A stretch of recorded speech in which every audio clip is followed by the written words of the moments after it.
My father was, he is on the left here, my father was officer of the General Staff of the Soviet Army. He was inspector of land forces, Soviet troops stationed in countries like Mongolia, Cuba, East European countries. This is the picture taken at the entrance of my Institute of Oriental Languages. It's a part of Moscow State University. As every Soviet student, I was, quote-unquote, volunteering for harvesting grain in Kazakhstan. By the end of my training in school, I was recruited by the KGB. This picture was taken on that day, and you can see again how happy it feels to be recruited by the KGB. Pay special attention to number of bottles on the table. One of my functions was to keep foreign guests permanently intoxicated the moment they land at Moscow airport. In 1967, the KGB attached me to this magazine, Look magazine. A group of 12 people arrived to USSR from the United States to cover the 50th anniversary of October Socialist Revolution in my country. From the first page to the last page, it was a package of lies.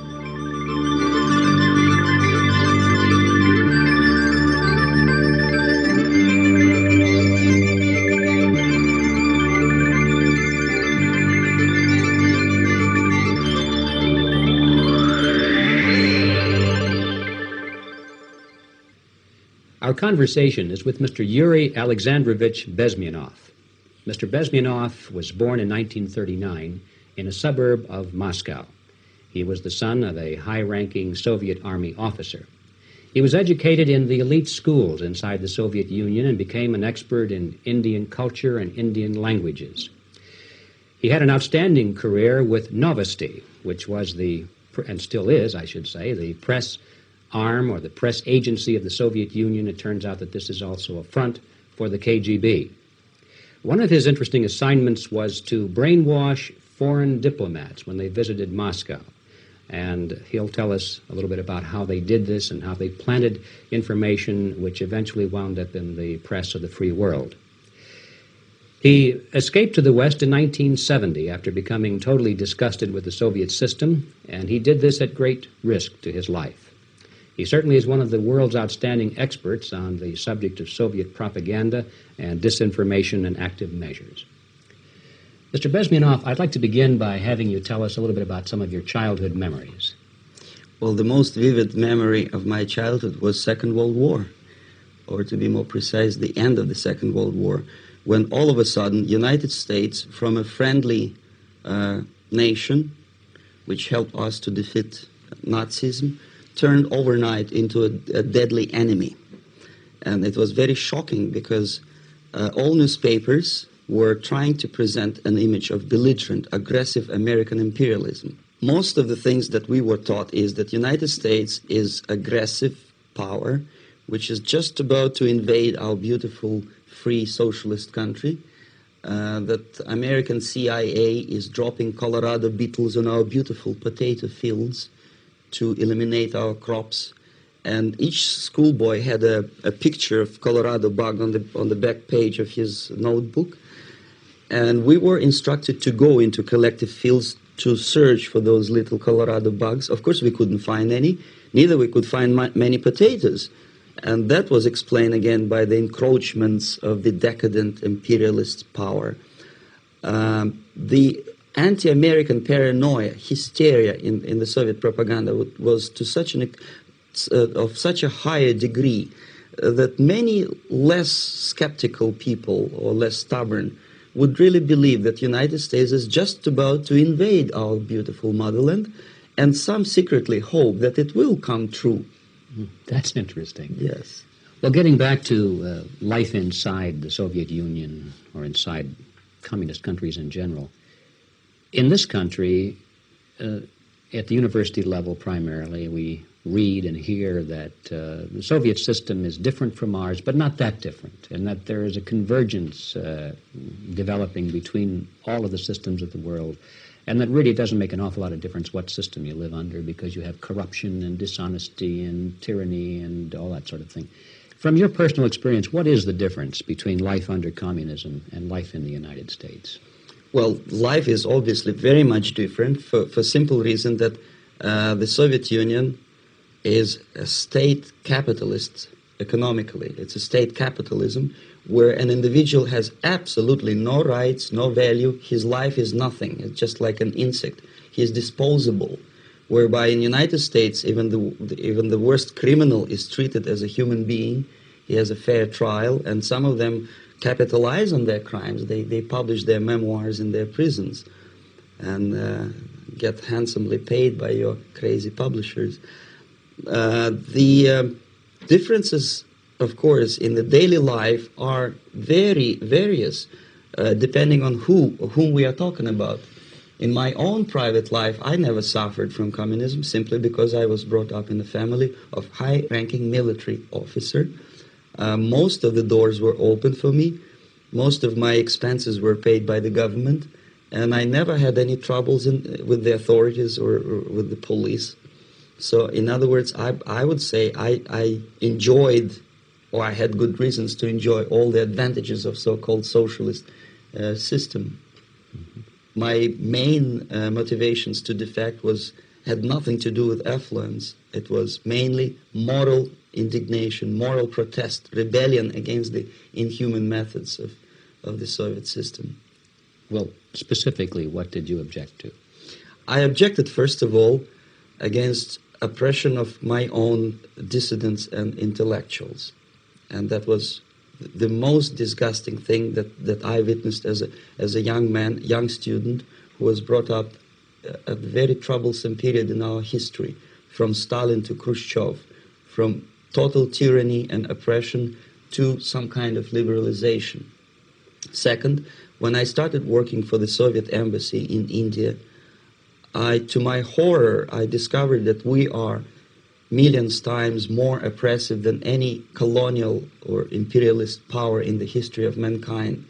That my country brings to India not freedom, progress, and friendship between the nations, but racism, exploitation, and slavery, and of course economical inefficiency to this country. Since I fell in love with India, I developed something which by KGB standards is extremely dangerous thing. It's called split loyalty, when an agent likes a country of assignment more than his own country. I literally fell in love with this beautiful country, a country of great contrasts, but also great humility, great tolerance, and philosophical and intellectual freedoms. My ancestors used to live in caves and eat raw meat when India was a highly civilized nation 6,000 years ago. So obviously the choice was not to the advantage of my own nation. I decided to defect and to entirely dissociate myself from that brutal regime. Mr. Bezmenov, we've read a lot about the concentration camps and the slave labor camps under the Stalin regime. Now the general impression in America is that those things are part of the past. Are they still going on today, or what is the status? Yes. There's no qualitative change in the Soviet concentration camp system. There are changes in numbers of prisoners. Again, this is unreliable Soviet statistics. We don't know how many political prisoners are there in the Soviet concentration camps. But we sure know from various sources that at each particular time there are close to 25 to 30 million of Soviet citizens who are virtually kept as slaves in forced labor camp system. The size of the population of a country like Canada is serving terms as prisoners. Incredible.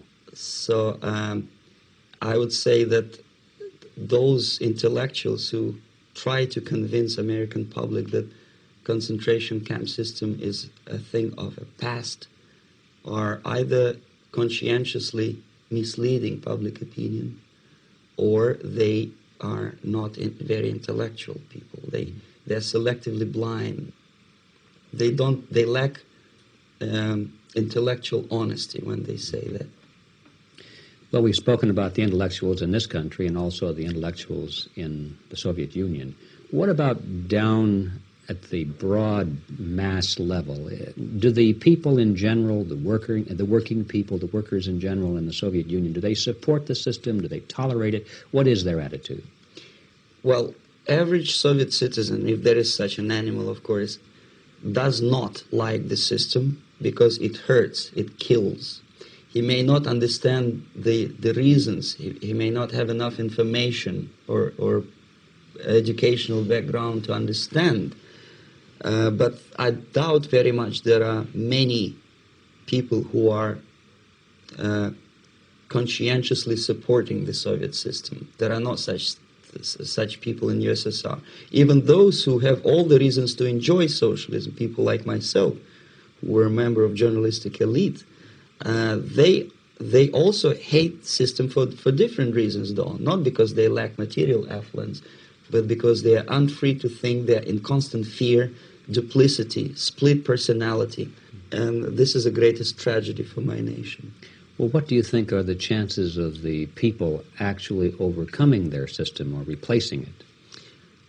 There is a great possibility that system will sooner or later be destroyed from within. There is a self-destructive mechanism built into any socialist or communist or fascist system. Because there is lack of feedback, because the system does not rely upon loyalty of population. But until this Soviet junta is being supported by the Western so-called imperialists, that is, multinational companies, establishments, governments, and let's face it, intellectuals, so-called academia in the United States is famous for supporting the Soviet system. As long as the Soviet junta will keep on receiving credits, money, technology, grain deals, and political recognition from all these traitors of democracy or freedom, there is no hope. There is not much hope for changes in my country, and the system will not collapse by itself simply because it's being nourished by so-called American imperialism. This is the greatest paradox in history of mankind, when capitalist world supports and actively nourishes its own destructor. I think you're trying to tell us something. Oh, in yes. This country. Mm-hmm. I'm trying to tell you that it has to be stopped unless you want to end up in Gulag system and enjoy all the advantages of socialist equality, working for free, catching fleas on your body, sleeping on the planks of plywood in Alaska this time, I guess. That's where Americans will belong, unless they will wake up, of course, and force their government to stop aiding Soviet fascism. Well, you told us a moment ago why you left the system. I'd like to hear the details of how you did it. It must have been a very dangerous thing. It was not so dangerous, it was crazy. First of all, because defecting in India is virtually impossible, thanks to very strong pressure from the Soviet government. Excuse me, you were in India. On assignment at that time. Yes, I was working for the Soviet embassy in New Delhi as a press officer. Mm-hmm. And defecting for a Soviet diplomat is next to impossible. It's a suicide, as I said, because a great friend Indira Gandhi pushed a law through parliament which says, and I quote, "No defector from any country has a right of political asylum in any embassy on the territory of Indian Republic," which is a masterpiece of hypocrisy. No other defector but a Soviet one needs a political asylum. So knowing that perfectly well, I planned a craziest possible way to defect. I studied counterculture in India. There were thousands of young American boys and girls with no shoes, long hair, smoking hash and marijuana, studying sometimes Indian philosophy, sometimes simply pretending that they study. And they greatly annoyed Indian police, and they were laughing stock of Indians because obviously they were good-for-nothing students. I studied carefully where they congregate, what routes they travel, what language they speak, what do they smoke. And one day I simply joined a group of hippies to avoid detection of Indian police. I was dressed as a typical hippie with blue jeans, long camise shirts, with all kind of nice decorations like beads, long hairs, I bought a wig because for several weeks I had to turn myself from a conservative Soviet diplomat into a very progressive American hippie. And that was the only way that I could avoid detection. It was very interesting experience, but it was necessary because from my own knowledge as a member of Soviet embassy staff, I knew that there were many cases when Soviet defectors were betrayed by Indian police, and also some Western embassies played a very dirty role in betraying the Soviet defectors.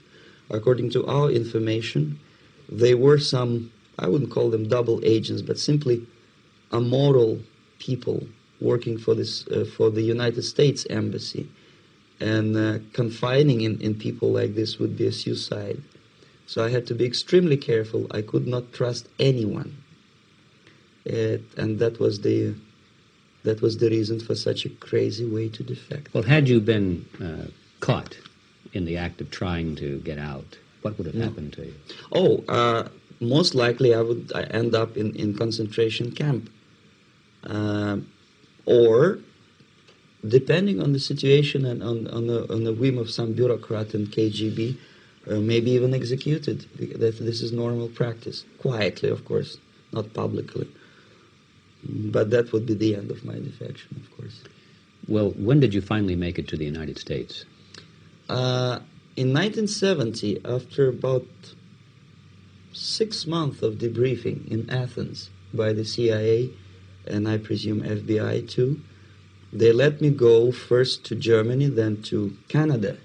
That was my decision. I had to change my identity to protect my family and my friends in USSR. And also I was a little bit paranoid knowing that both Soviet KGB and probably some double agents within the American system may be after me. So I wanted to settle down as far away as possible. I requested CIA to give me some kind of new identity and just let me go on my own. And I settled in Canada. I was a student. I changed many professions, from farm help and laundry truck driver to language instructor and broadcaster for Canadian Broadcasting Corporations in Montreal. Well, have you had any threats on your life or any unpleasant? In about 5 years, KGB eventually discovered that I am working for Canadian Broadcasting. I made a very big mistake. I started working for overseas service of CBC, which is similar to Voice of America, in Russian language. And of course, monitoring service in USSR picked up every new voice.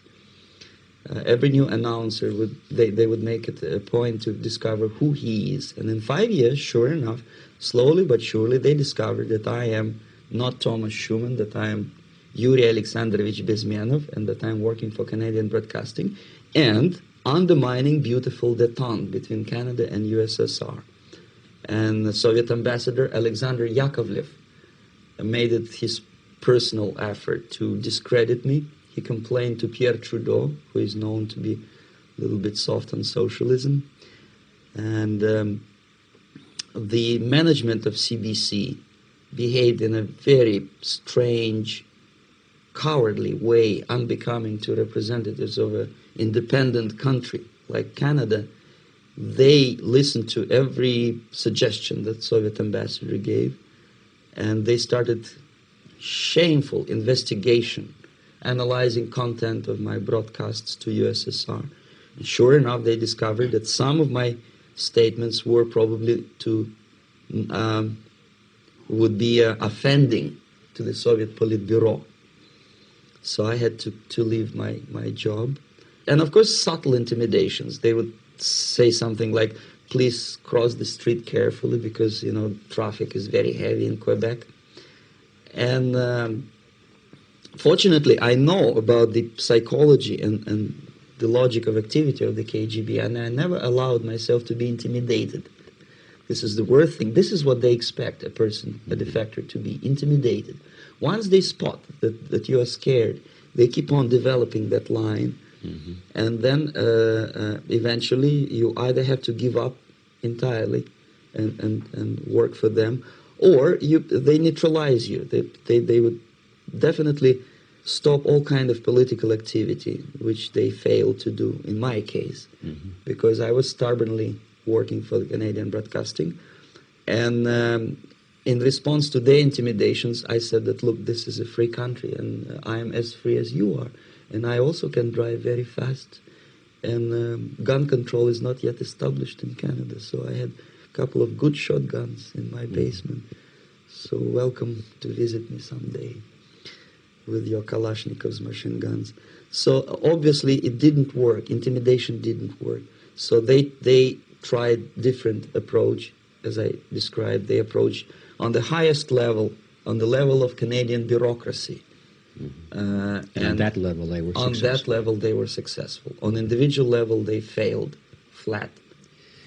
Mr. Bezmenov has brought a series of slides with him that he has taken from the Soviet Union, and I think this is a good time to take a look at the slides. Yes. Now, the viewers will be able to see these slides as we talk about them. Yes, this is a collection of slides which are, some of them are snapshots from my family album, some of them are documents which I smuggled from the Soviet embassy, and some are reproductions from local mass media. I usually show them to establish my credibility as a defector. This is a picture of my native town, Mytishi, about 20 miles north from Moscow.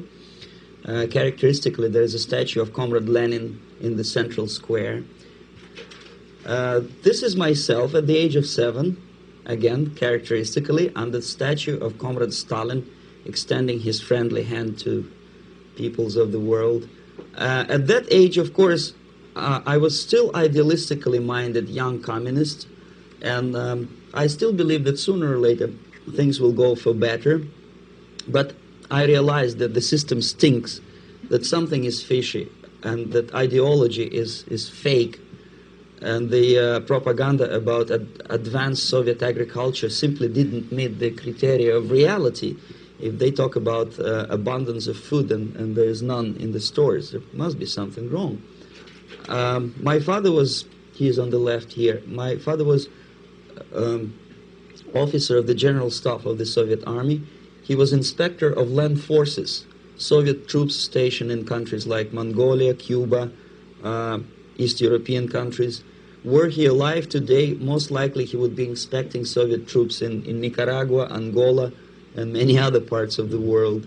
Fortunately, he died, and he didn't see the disgrace, because deep inside he was a Russian patriot. He didn't like the idea of expanding Soviet military might, especially in the areas where we were not welcomed at all.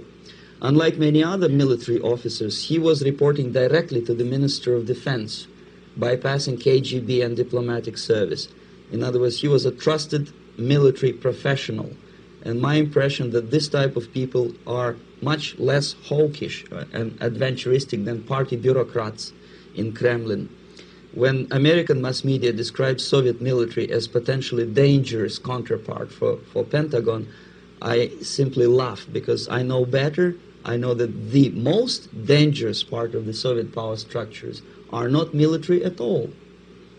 Most likely, if they come to power in my country, they'll be more sensible negotiators for nuclear disarmament and withdrawal of the Soviet troops from many parts of the world. But if someone from the party structure or the KGB structure were to give the orders for military intervention, they have to obey, they would follow, because they are professional military. But they, you see, the triangle of power and hate in USSR is the party at the top, the party elite, the oligarchy of the party, then the military and the KGB at the bottom.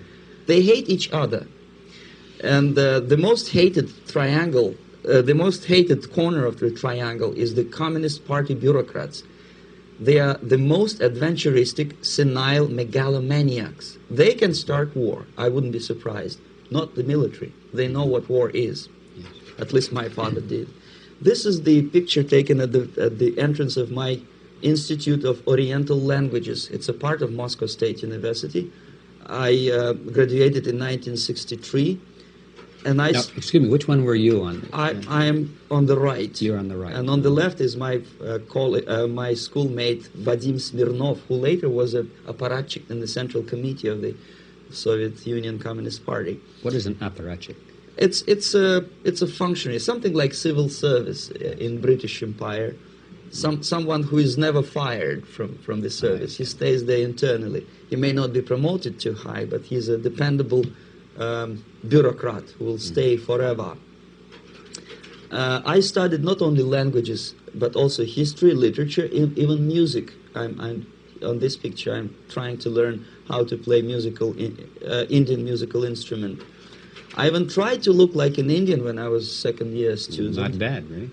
Yes, actually it was strongly encouraged by the instructors in my school, because the graduates of my school were later on employed as diplomats, foreign journalists, or spies. As every Soviet student, I was, quote-unquote, volunteering for harvesting grain in Kazakhstan. This is the biggest agricultural blunder of the Soviet government.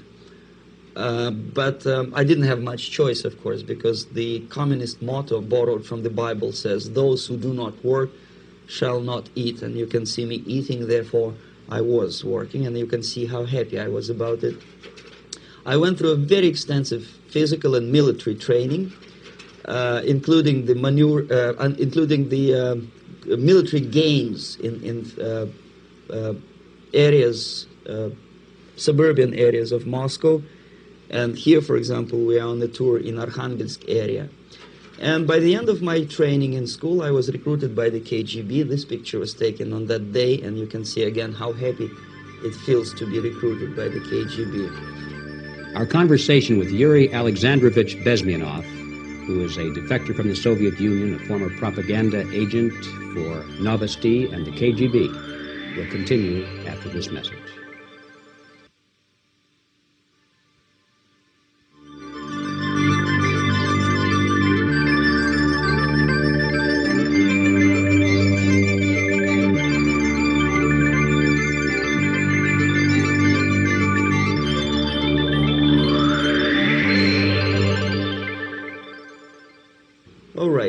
As every student in USSR, I went through very extensive physical and military training and civil defense training too. Unlike in the United States, where civil defense is virtually non-existent, zero.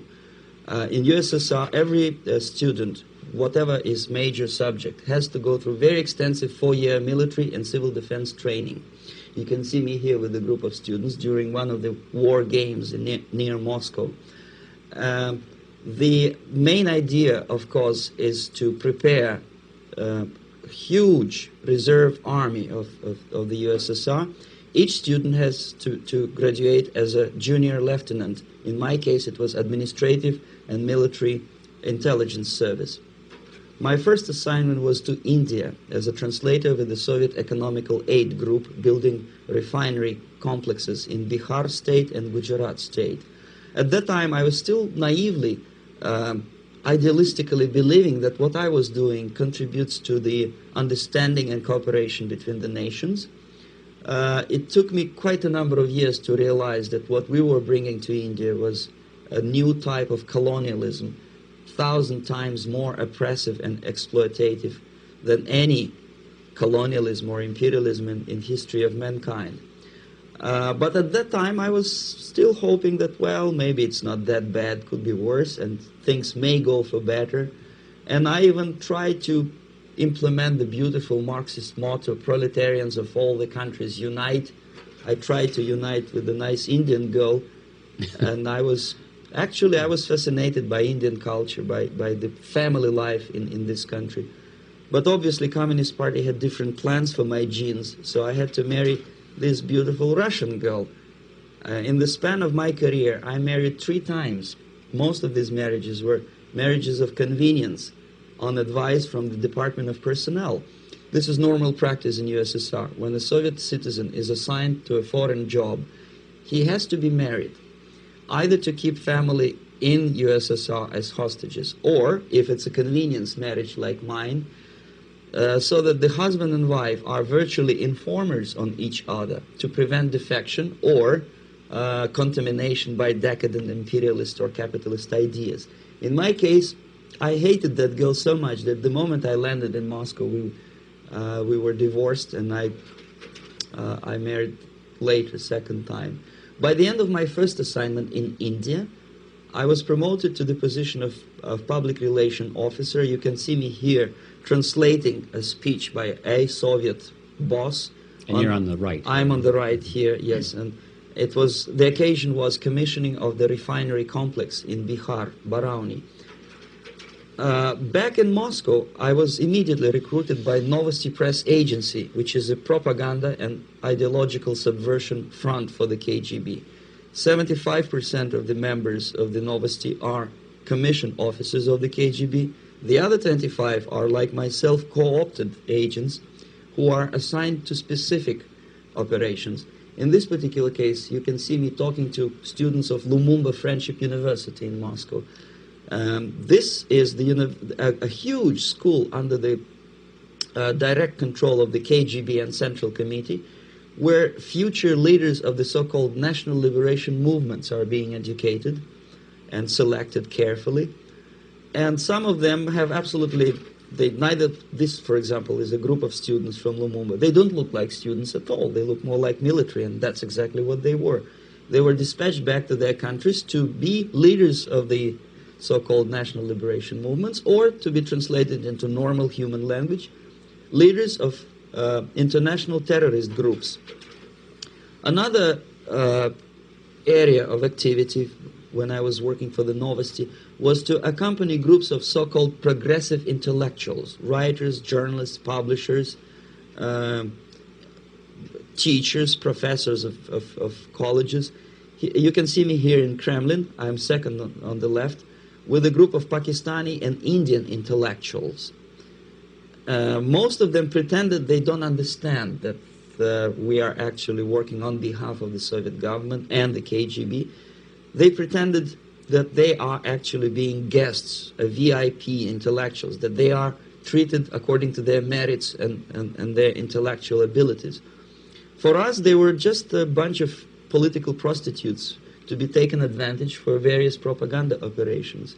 Therefore, you can see perfectly well the senior colleague of mine on the left doesn't really have that much respect on his face, and myself with a very skeptical smile, typical KGB sarcastic smile, anticipating another victim of ideological brainwashing. This is how a typical conference in Novosti headquarters in Moscow looked like. Sitting in the middle is Boris Burkov, the then director of Novosti Press Agency, high-ranking party bureaucrat in the Department of Propaganda. I'm standing next to a famous Indian poet, Sumitranandan Pant. He was famous because he was an author. He was the author of a famous poem titled Rhapsody to Lenin. That's why he was invited to USSR, and everything was paid by the Soviet government.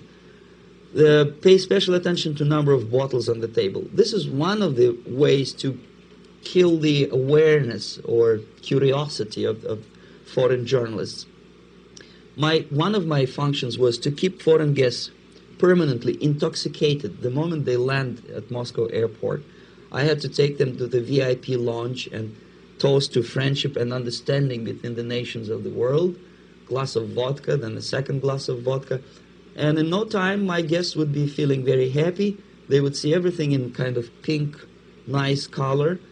And that's the way I had to keep them permanently for the next 15 or 20 days. At a certain point in time, I had to withdraw alcohol from them so that some of them, who are the most recruitable, would feel a little bit shaky, guilty, trying to remember what they were talking last night. That's the time to approach them with all kind of nonsense, such as joint communique or statement for Soviet propaganda. That's the time they are the most flexible. And of course, what they didn't understand, they didn't realize or pretended not to realize, that myself, who was drinking together with them, was not drinking at all. I had ways to get rid of alcohol through various techniques, including special pills which were given to me by my colleagues. But they were taking it seriously. In other words, they would consume quite a large volumes of alcohol and feel quite uneasy next morning. In 1967, the KGB attached me to this magazine, Look magazine. A group of 12 people arrived to USSR from United States to cover the 50th anniversary of October Socialist Revolution in my country. From the first page to the last page, it was a package of lies, propaganda cliché, which were presented to American readers as opinions and deductions of American journalists. Nothing could be far from truth. These were not opinions. They were not opinions at all. They were the clichés which the Soviet propaganda wants American public to think that they think. If it does make any sense at all. It sure does, because from the viewpoint of the Soviet propaganda, although there are some subtle criticisms of the Soviet system, the basic message is that Russia today is a nice, functioning, efficient system supported by majority of population. That's the biggest lie. And of course, American intellectuals and journalists from Look magazine elaborated on that untruth in various different ways. They intellectualized that lie. They found all kinds of justifications for telling lies to American public. Excuse me, it was partly your job to make sure that they got these ideas, yes, and accepted them as their own ideas. Right. Actually, even before they arrived to USSR, and they paid astronomical sum of money for that visit, they were submitted, this Novosti Press Agency developed so-called backgrounders, 20-25 pages of information and opinions which were presented to the journalists even before they bought their tickets to Moscow. They had to analyze the situation, and judging on their reaction to that backgrounder, the local Novosti representative or local Soviet diplomat in Washington, D.C. would assess whether they be given visa to USSR or not. So they were selected ahead of time. Yes, they were pre-selected very carefully, and there is not much chance for honest journalists to arrive to USSR and to stay there for 1 year and to bring this package of lies back home. This, for example, is a centerfold of the Look magazine. They presented this monument erected by Communist Party in Stalingrad as the symbol, personification of Russian military might. And they said in the article, which is published on the site, that Soviets are very proud of the victory in the Second World War. This is another big myth, a lie. No sensible people would be proud to lose 20 millions of their countrymen in a war which was started by Genoese Hitler and Comrade Stalin and paid by American multinationals. Most of the Soviet citizens look at this type of monuments with disgust and sorrow, because every family lost father, brother, sister, or child in the Second World War. Yet American journalists who were trying to appease, to please their hosts, presented this picture on the centerfold as the symbol and personification of Soviet national, they call it Russian national spirit. And it was greatest misconception and a very tragic misunderstanding. Of course, Look magazine was not distributed in USSR. The main audience was in the United States. But I presume that many Americans, millions of Americans who were reading Look magazine at that time, had absolutely wrong idea about the sentiments of my nation, about what the Soviets are proud of and what they hate. This is a group, you see the same lady with the sword in Stalingrad. This is the group of journalists. Myself is in the center with the same devilish smile. And Mr. Philip Harrington is on the extreme left there with his camera. This is the gentleman which was so deaf or so uninterested in what I had to say to him. This is the same picture, a blow-up of the same picture. Many guests from various countries, in this particular case from Asia and Africa, were taken by me as a Novosti Press Agency employee for a tour across Siberia, for example. We would show them typical kindergarten, you see, nothing special by American standards, just nice children sitting, eating their breakfast or lunch. What they could not understand, or they pretended not to understand, that this is an exemplary kindergarten. This is not the kindergarten for average person or average family in USSR. And we maintain that illusion in their minds. You can see myself under the red spot in the middle there, with the same business-like expression. I'm doing my job. That's what I'm assigned to do, and that's what I was paid to do. But deep inside, I still hope that at least some of these useful idiots would understand that what they are looking at has nothing to do with the level of affluence in my nation. This is a better picture which reflects the true spirit of the Soviet childhood. This picture was printed in a Canadian government publication by mistake. In the middle, you can see children playing on a small courtyard, and the caption goes, "This is a typical kindergarten in Siberia." What these idiots didn't understand, that it is not kindergarten at all. It is a prison for children of political prisoners. But there was not a single mentioning that what they were visiting actually was an area of concentration camps. And the job of people like myself to help them to not to notice that they are actually talking to prisoners. Most of the children were dressed, especially on the occasion of the foreigners' visit. Of course, there were no corpses on the ground. There were no machine gun guards. And well, it looks not very pleasant, as you see.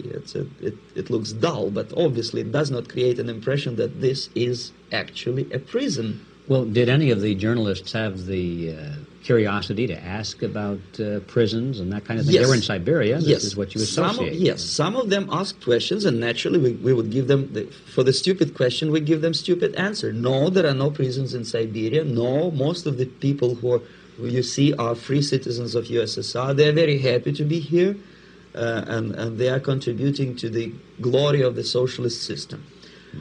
Some of them pretended that they believe what I was telling them, and most of them, we may discuss it later. What are the motivations of these people? Why would they stubbornly bring lies to their own population through their own mass media? I have various answers to this. There is not a single explanation. It's a complex of explanations. It's fear, pure biological fear. They understand that they are on the territory of an enemy state, a police state. And just to save their rotten skins and their miserable jobs, their affluence back home, they would prefer to tell a lie than to ask truthful questions and report truthful information. Second, most of these schmucks were afraid to lose their jobs, because obviously if you tell truth about my country, you will not last long as a correspondent of New York Times or Los Angeles Times. They will fire you. What kind of correspondent are you? You obviously cannot find common language with Russians if they kick you out in 24 hours. So just by trying to be conformists to their own editorial bosses, they tried not to offend the sentiments of the Soviet administrators and people like myself. Deep inside, I hope they would insult my or offend my sentiments. Obviously, they preferred not to. Another reason, I refuse to believe it, but obviously, there is another reason. Obviously, it's a greed. These people earn a lot of money. When they come back to USA, they claim that they are experts on my country. They write books which sells in million copies, titled like Russians, The Truth About Russia. Most of it is lie about Russia. Yet they claim to be Sovietologists. They play back myth about my country, the propaganda cliches. Yet they stubbornly resist the word of truth. If a person like Solzhenitsyn is either defecting or kicked out of USSR, they try all their best to discredit him and to discourage him. I don't have much chance to appear on national network with a true story about my country. But a useful idiot like Hendrik Smith or Robert Kaiser, they are big heroes. They come back from USSR. They say, oh, we were talking to dissidents in Russia. Big deal. Soviet dissidents are chasing American correspondents in the streets, and they're cowardly escaping from these contacts. For some strange reason, if you want to know more about Spain, you refer to Spanish writers. If you want to learn more about French, you read French writers. Even about Antarctica, I bet you would read Penguins. Only about the Soviet Union, for some strange reason, you read Hendricks and Schmendricks and all kinds of Kissingers, because they claim that they know more about my country. They know nothing, or next to nothing, or they pretend that they know more than they actually do. I would say they are dishonest people who lack integrity and common sense and intellectual honesty. They bring back all kinds of stories like that. A kindergarten in Siberia. Omitting the most important fact, it's a prison for children of political prisoners. Another greatest example of monumental idiocy of American politicians. Edward Kennedy was in Moscow, and he thought that he is a popular, charismatic American politician who is easygoing, who can smile, dance at the wedding in Russian Palace of Marriages. What he did not understand, or maybe he pretended not to understand, that actually he was being taken for a ride. This is a staged wedding, especially to impress foreign media or useful idiots like Ed Kennedy. Most of the guests there, they had security clearance, and they were instructed what to say to foreigners. This is exactly what I was doing. You can see me in the same damn wedding palace in Moscow where Ed Kennedy was dancing here. You see, smiling. He thinks he's very smart. From the viewpoint of Russian citizens who observe this idiocy, he's narrow-minded, egocentrical idiot who tries to earn his own popularity through participation in propaganda farces like this. Here you can see myself. On the right, again, exemplary Soviet bride. On the left, 3 journalists from various countries, Asia, Africa, and Latin America. Obviously, they enjoying the situation. They will go back home and write the reports. We were present on a regular Soviet wedding. They were not present on a regular Soviet wedding. They were present, they were parts of a farce, of a circus performance. Another thing which I had to sometimes risking my life to explain to foreigners. Time magazine, for example, is very critical of South African racist regime. The whole article was dedicated to the shameful internal passport system where blacks are not allowing to live with whites. For some strange reason, for the last 14 years since my defection, nobody wanted to pay attention to my passport. This is my passport. It also shows my nationality, and it has a police rubber stamp, which is called propiska in Russian language, which assigns me to a certain area of residence. I cannot leave that area, same way as this black man cannot leave the area in South Africa. Yet we call South African government racist regime. Not a single Jane Schmonda or Fonda is brave enough, courageous enough to come to media and say, look, this is what happens in USSR. I send a copy of my passport to many American liberals and civil rights defenders and all the other useful idiots. They never bothered to answer me back. This shows what kind of integrity, what kind of honesty these people are. They are a bunch of hypocrites because they don't want to recognize a good example of racism in my country. This is the first stage of befriending a professor. You can see myself on the left with the same James Bond smile. On the right is my KGB supervisor, Comrade Leonid Mitrokhin, and in the middle a professor of political science in Delhi University.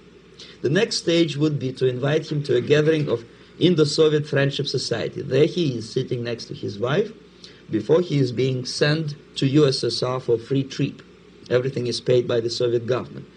He was made to believe that he is invited to USSR because he is a talented, sober-thinking intellectual. Absolutely false. He is invited because he is a useful idiot, because he would agree and subscribe to most of the Soviet propaganda cliché. And when he is coming back to his own country, he is going for years and years to teach the beauties of Soviet socialism to newer and newer generations of his students, thus promoting the Soviet propaganda line. The KGB was even curious about this gentleman. It may look innocent.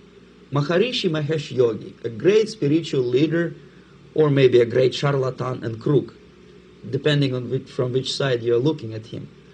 Beatles were trained at his ashram in Hardwar in India how to meditate. Mia Farrow and other useful idiots from Hollywood visited his school, and they returned back to United States absolutely zonked out of their minds with marijuana, hashish, and crazy ideas of meditation. To meditate, in other words, to isolate oneself from the current social and political issues of your own country, to get into your own bubble, to forget about troubles of the world. Obviously, KGB was very fascinated with such a beautiful school, such a brainwashing center for stupid Americans. I was dispatched by the KGB to check what kind of VIP Americans attend this school. That's you on the left. Yes, I'm on the left. I was trying to get enrolled in that school. Unfortunately, the Maharishi Mahesh Yogi asked too much. He wanted $500 American for enrollment. But my function was not actually to get enrolled in the school. My function was to discover what kind of people from the United States attend this school. And we discovered that, yes, there are some influential members of family, public opinion makers of United States, who come back with the crazy stories about Indian philosophy.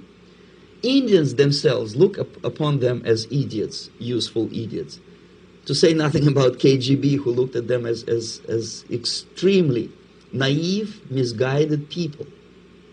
Obviously, a VIP, say a wife of a congressman, or a prominent Hollywood personality, after being trained in that school, is much more instrumental in the hands of manipulators of public opinion and KGB than a normal person who understands, who looks through this type of fake religious training. Why would they be more susceptible to manipulation? I just mentioned that because, you see, a person who is too much involved in introspective meditation. You see, if you carefully look what Maharishi Mahesh Yogi is teaching to Americans, is that most of the problems, most of the burning issues of today can be solved simply by meditating. Don't rock the boat. Don't get involved. Just sit down, look at your navel, and meditate. And the things, due to some strange logic, due to cosmic vibration, will settle down by themselves.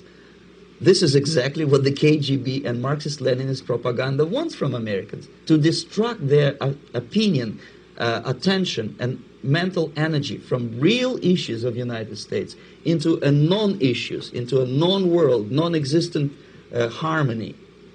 Obviously, it's more beneficial for the Soviet aggressors to have a bunch of duped Americans than Americans who are self-conscious, healthy, physically fit, and alert to the reality. Maharishi Mahesh Yogi obviously is not on the payroll of the KGB. But whether he knows it or not, he contributes greatly to demoralization of American society. And he's not the only one. There are hundreds of those gurus who come to your country to capitalize on naivete and stupidity of Americans. It's a fashion.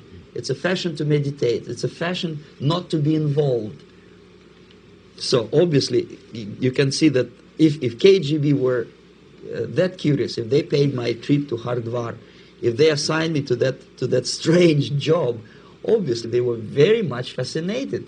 They were convinced that that type of brainwashing is very efficient and instrumental in demoralization of the United States.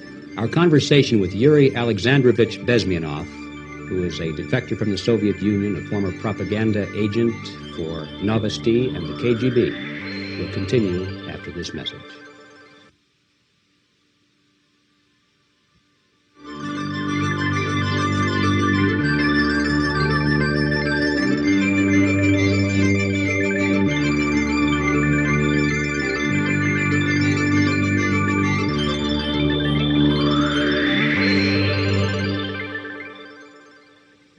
This picture shows the part of the building of USSR embassy, and my supervisors. On the left is Comrade Mehdi, an Indian communist, and on the right, Comrade Mitrokhin, my supervisors in the secret department of research and counter-propaganda.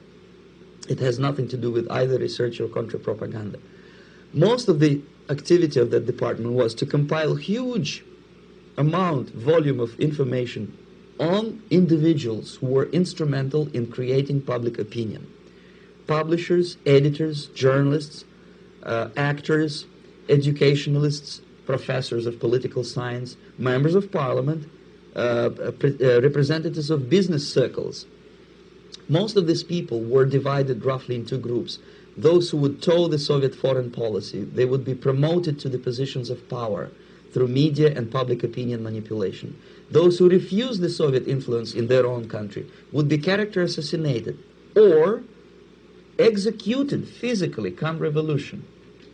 Same way as in the small town of Hue in South Vietnam, several thousands of Vietnamese were executed in one night when the city was captured by Viet Cong for only 2 days.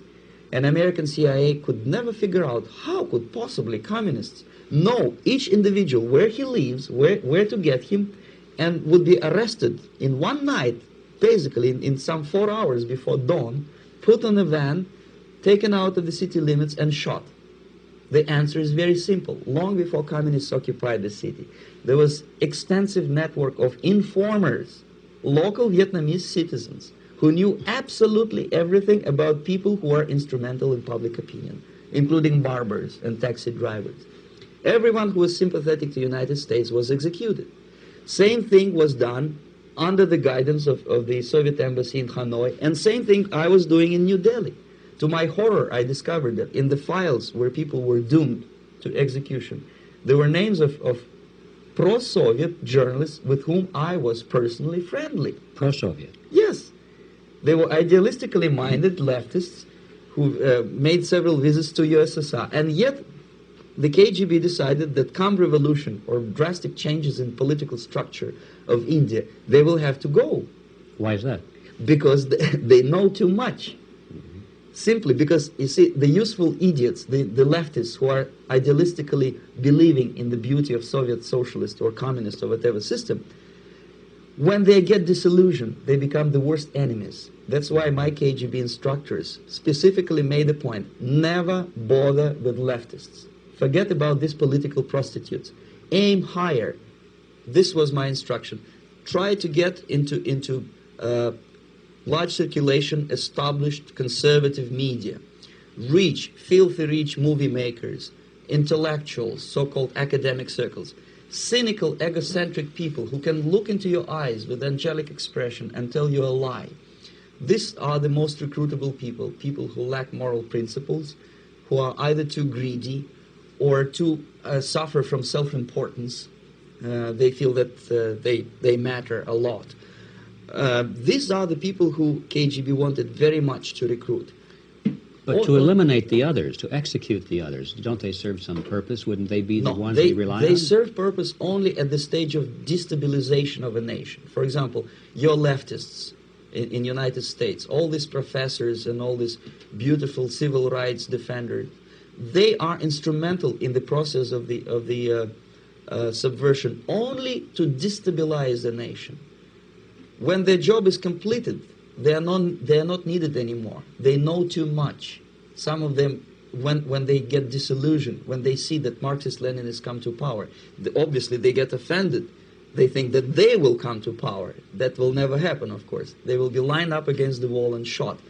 But they may turn into the most bitter enemies of Marxist-Leninists when they come to power. And that's what happened in Nicaragua. You remember most of these former Marxist-Leninists were either put to prison or one of them split, and now he's working against Sandinistas.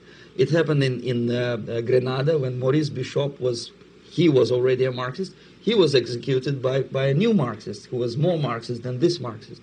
Same happened in Afghanistan when first there was Taraki, he was killed by Amin, then Amin was killed by Babrak Karmal with the help of KGB.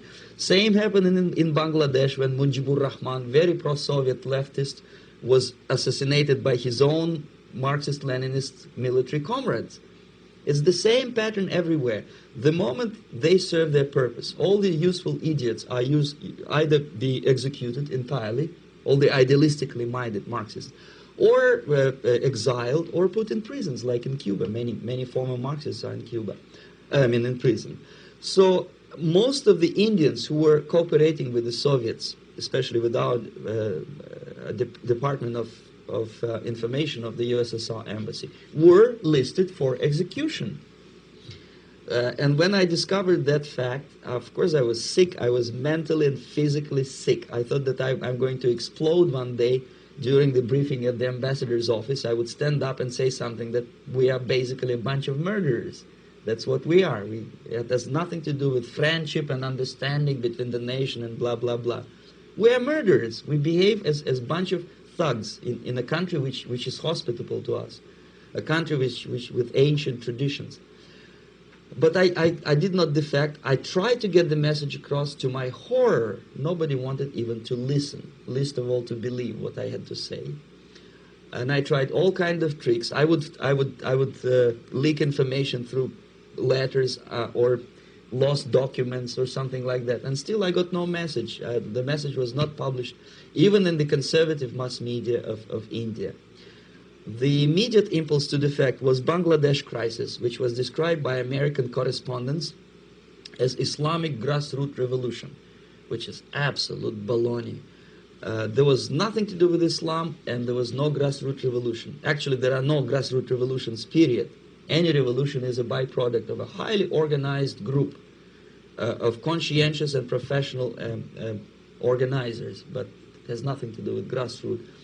In Bangladesh, it was nothing with grassroots. Most of the Awami League party members, Awami League means People's Party, were trained in Moscow in the high party school.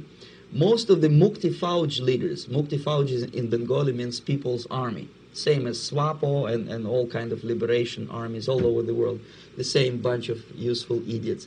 They were trained at Lumumba University and various centers of the KGB in Simferopol, in Crimea, and in Tashkent.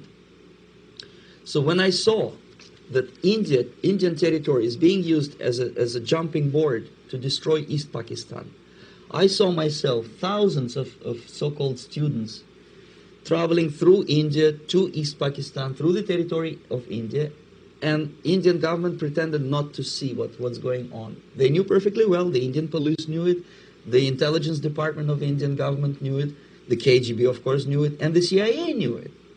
That was most infuriating, because when I defected and I explained to the CIA debriefers they should watch out because East Pakistan is going to erupt any moment, they said I was reading too many James Bond novels. Anyway, so East Pakistan was doomed. One of my colleagues in the Soviet consulate in Calcutta, when he was dead drunk, he ventured into the basement to relieve himself, and he found big boxes which said printed matter to Dhaka University. Dhaka is the capital of East Pakistan. And since he was drunk and curious, he opened one of the boxes and he discovered not printed matter. He discovered Kalashnikov guns and ammunition in there. Anyway, it's a long story. When I saw the preparations for the invasion into East Pakistan, obviously I wanted to defect immediately. The only thing I couldn't at that time make up my mind when and where and how. One of the reasons, of course, you see, I was in love with India. I mentioned that before. I spoke the languages. I socialized with people. And I understood that I had to act fast unless I want this beautiful country to be permanently and irreparably damaged by our presence. One of the reasons not to defect was, as you can see, I was living in relative affluence. Who the hell in the normal mind would defect and do what? To be abused by your media? To be called McCarthyist and fascist and paranoid? Or to drive a taxi in New York City? What for? What the hell for should I defect? To be abused by Americans? To be insulted in exchange for my effort to bring the truthful information about impending danger of subversion? As you can see, I was living in quite a comfortable conditions next to swimming pool, where Indians were not allowed, by the way. I was highly paid expert in propaganda. I had my family. I was respected by my nation. My career was cloudless. The third reason, how to defect with the family. To defect with the baby and the wife would be virtual suicide, because according to law, that hypocritical law which I quoted before, the Indian police will have to hand me over back to the KGB, and that will be the end of my defection and probably my life. Again, I cannot smuggle my wife because she was not quite sure what I was doing. She was not that idealistically involved, and she was definitely not in the total picture of what I was doing for the KGB. She would be shocked if I put her in my van and drive her to the American embassy or elsewhere. That would be a greatest danger. So again, I had to defect in such a way that my defection would look as simple disappearance. And there were many cases like that when the Soviet agents simply disappeared, either killed in action or, thanks to their curiosity and their close contacts with radicals, some of them were killed by the Marxists, by the way. It happened in many African countries when the Soviet KGB were killed by Africans themselves. Not because they hated Marxism-Leninism, but because they were simply trigger-happy bunch of unruly characters. If you give them a machine gun, they will shoot. And some of the Soviets obviously were not careful enough to protect themselves, and they got into embarrassing situations when they were shot at the crossfire between factions of so-called liberation movements. Anyway, so I decided, as I said, to study the counterculture. I decided this probably would be the best way to disappear. I socialized with characters like this. On the left, you see, is a barefoot American hippie. It took me quite a long time to study exactly what they were doing and how to mix with them. But eventually I did it. Most of Indian newspapers carried my picture and promise of 2,000 rupees for information about my whereabouts. But they were looking for the wrong person, because they obviously tried to stop a young Soviet diplomat in white shirt and tie, and this is how I looked at the time of defection. Nobody could possibly think that a Soviet diplomat would be as crazy as to join a bunch of hippies.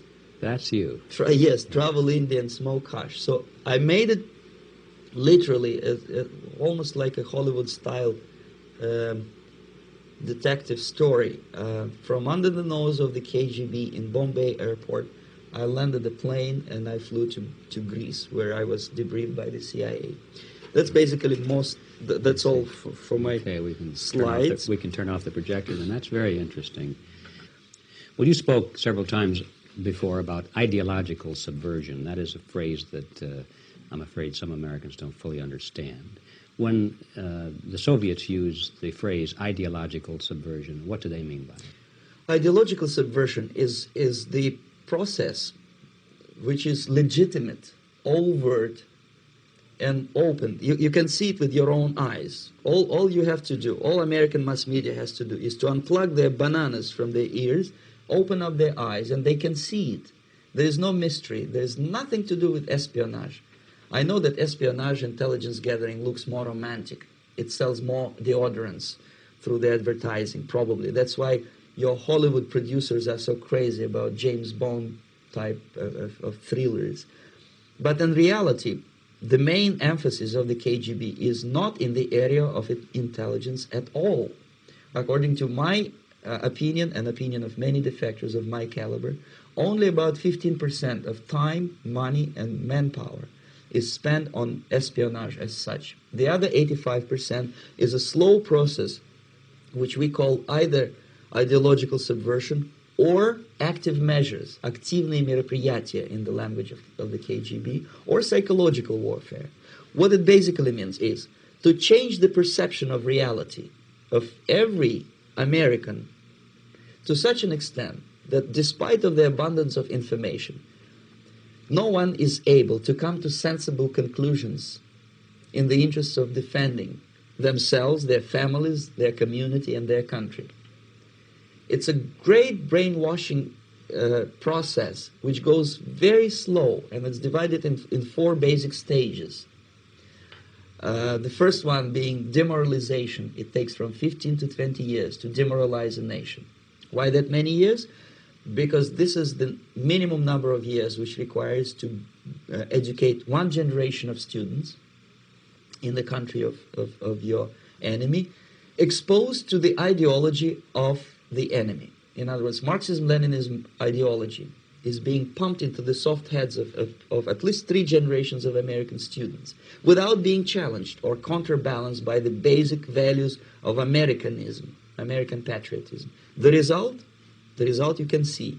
Most of the people who graduated in the 60s, dropouts or half-baked intellectuals, are now occupying the positions of power in the government, civil service, business, mass media, educational system.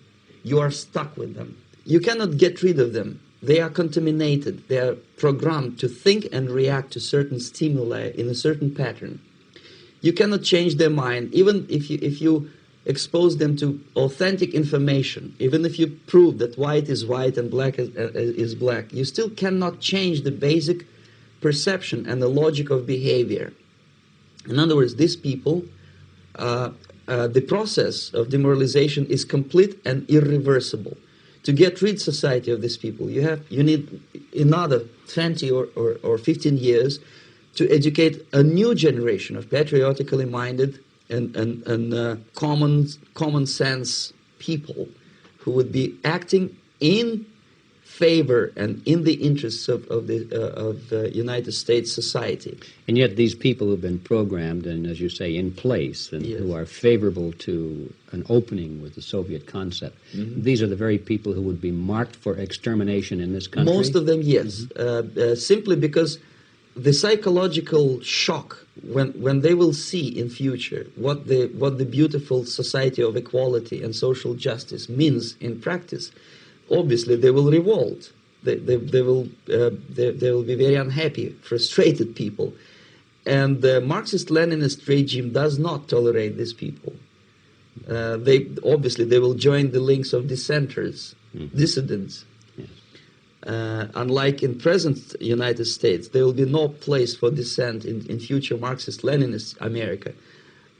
Here you can get popular like Daniel Ellsberg and filthy rich like Jane Fonda for being dissident, for criticizing your Pentagon. In future, these people will be simply squashed like cockroaches. Nobody is going to pay them nothing for their beautiful, noble ideas of equality. This they don't understand, and it will be greatest shock for them, of course. The demoralization process in the United States is basically completed already. For the last 25 years. Actually, it's overfulfilled because demoralization now reaches such areas where previously not even Comrade Andropov and all his experts would even dream of such a tremendous success.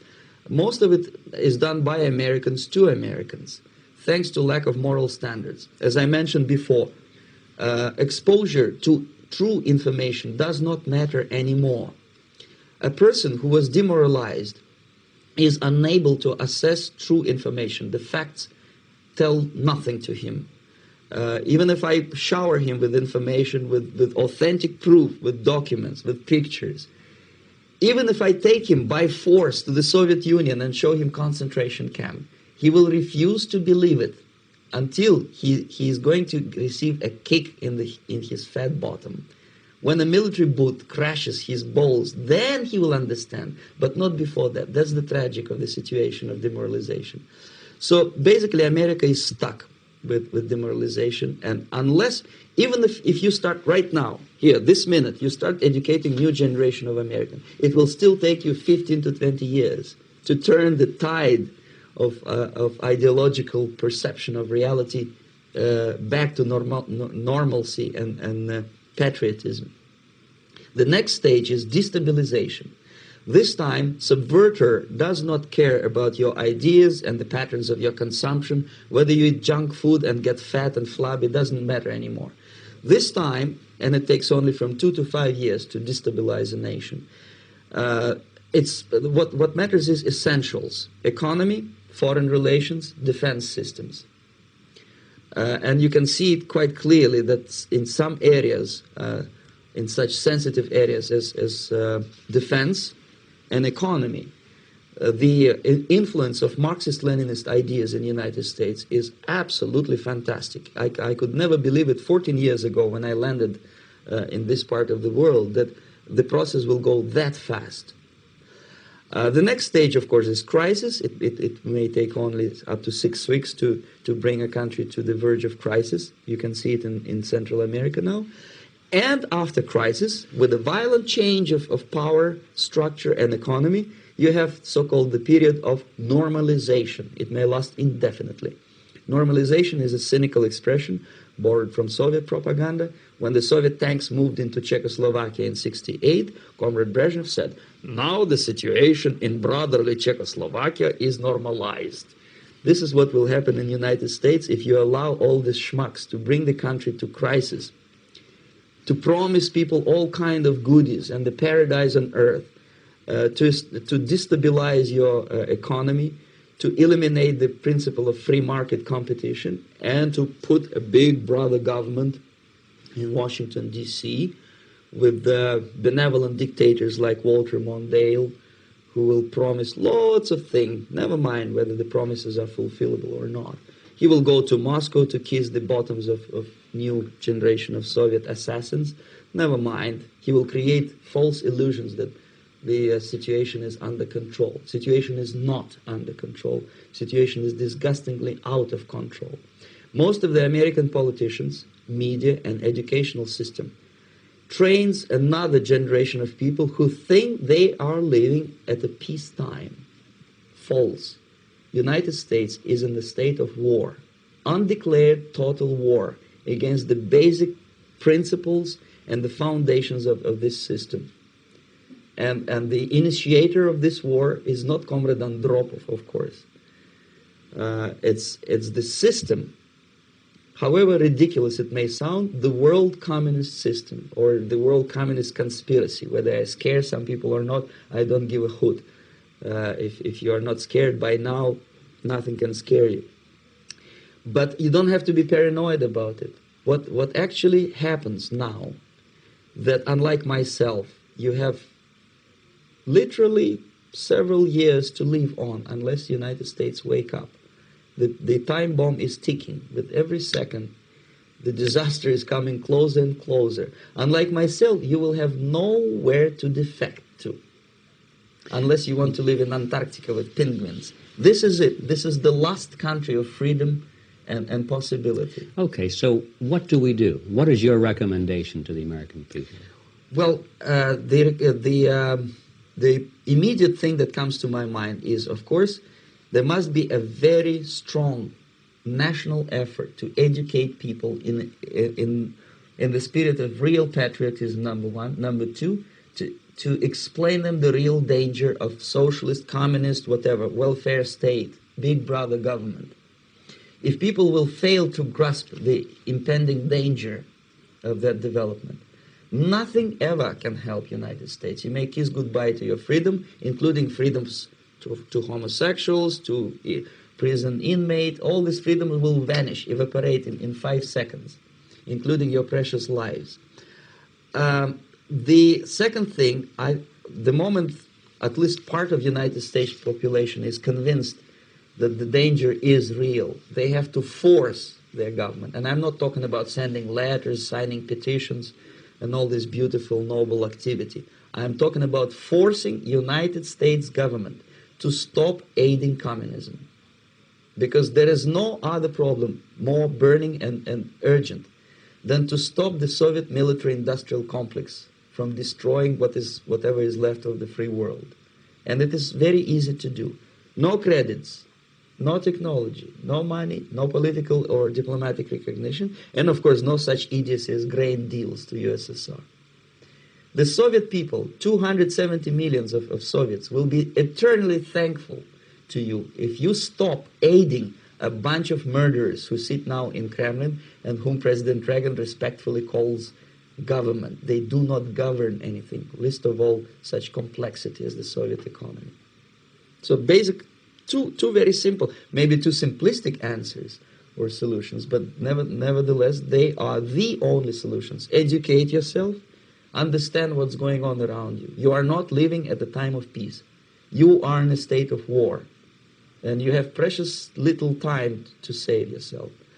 You don't have much time, especially if you are talking about young generation. There's not much time left for convulsions and sexual masturbation to the beautiful disco music.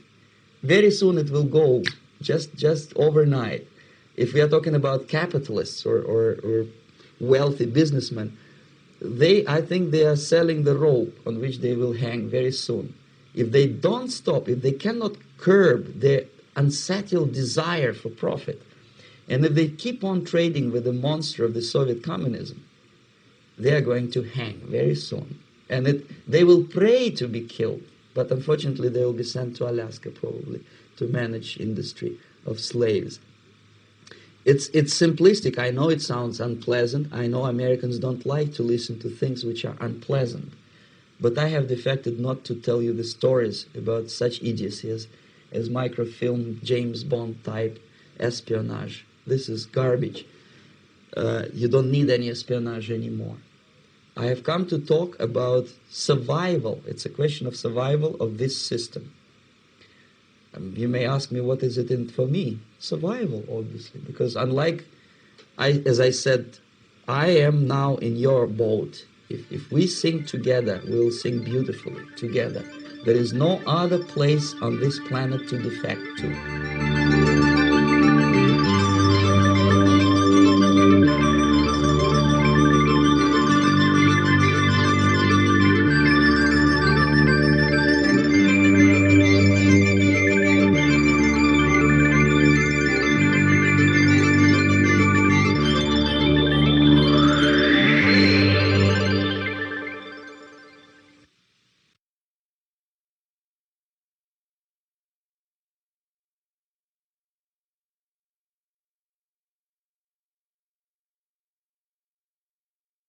Subversion is the term, if you look in a dictionary or criminal code to that matter, usually is explained as a part of activity to destroy things like religion, government, system, political, economical system of a country. And usually it's linked to espionage and such romantic things as blowing up bridges, sidetracking trains, cloak and dagger activity in Hollywood style.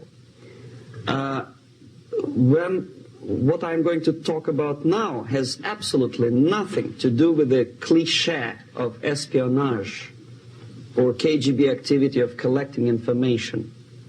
So the greatest mistake or misconception, I think, is that whenever we are talking about KGB, for some strange reason, starting from Hollywood movie makers to professors of political science and quote-unquote experts on Soviet affairs, or Kremlinologists as they call themselves, they think that the most desirable thing for Andropov and the whole KGB is to steal blueprints of some supersonic jet, bring it back to Soviet Union and sell it to the Soviet military-industrial complex.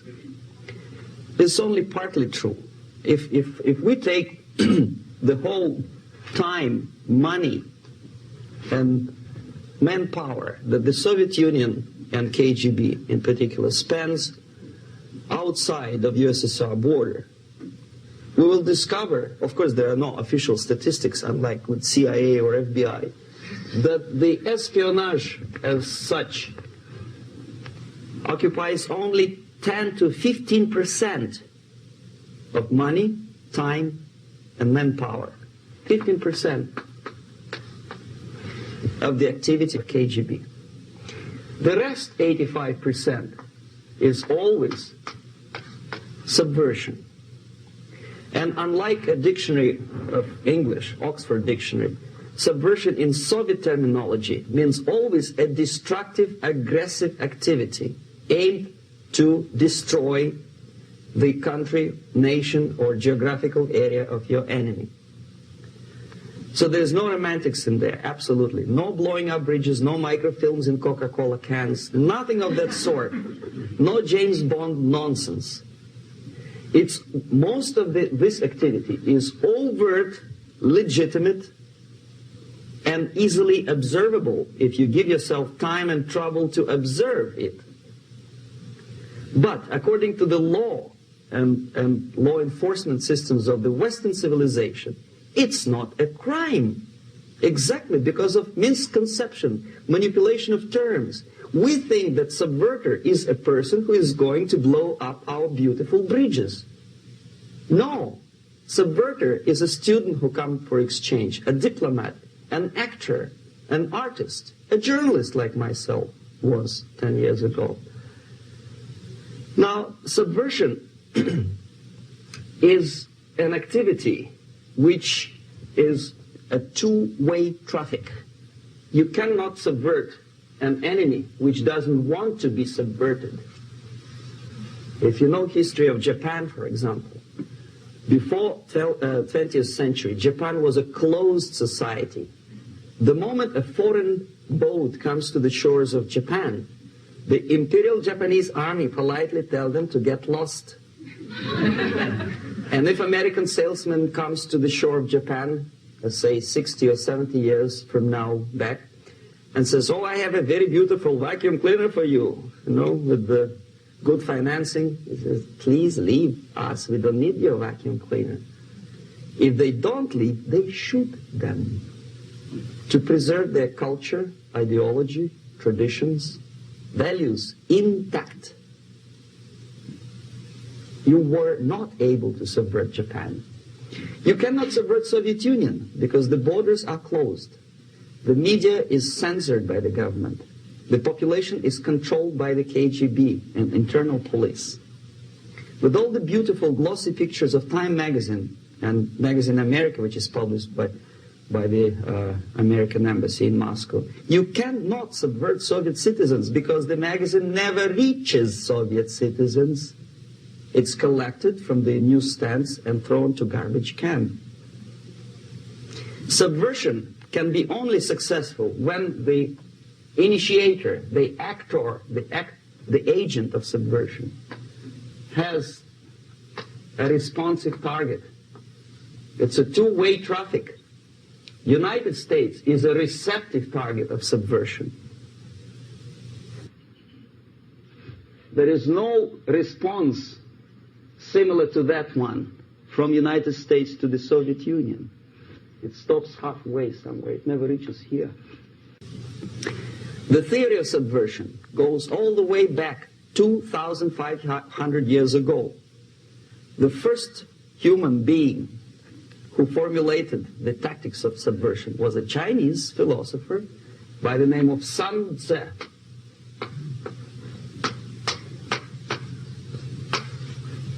To 2,500 years BC. He was an advisor for several imperial courts in ancient China.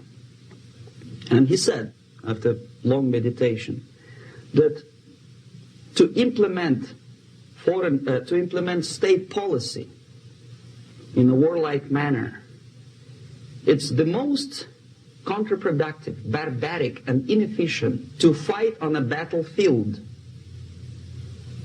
You know that war is continuation of state policy, right? So if you want successfully to implement your state policy and you start fighting, this is the most idiotic way to do it. The highest art of warfare is not to fight at all,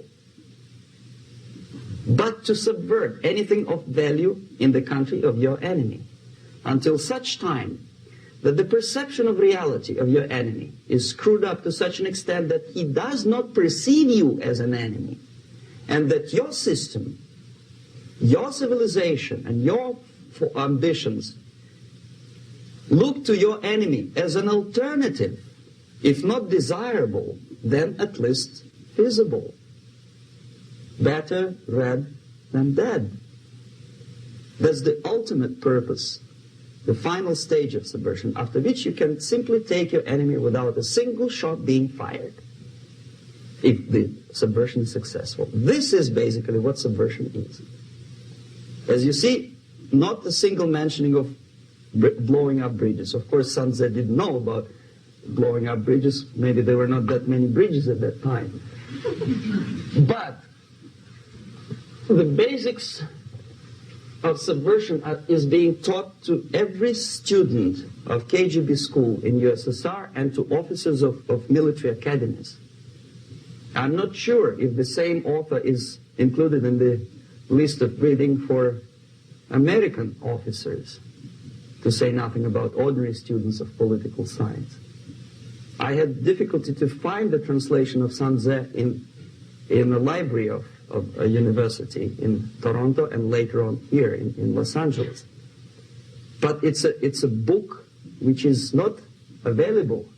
It is forced to every student in USSR. Every student who is taught to be dealing further in his future career with foreigners. What subversion is? Basically, it consists of 4 periods, time-wise. If we start from here and go this way, time, right? This is the beginning point. The first stage of subversion is the process which is called, basically, demoralization. It says for itself what it is.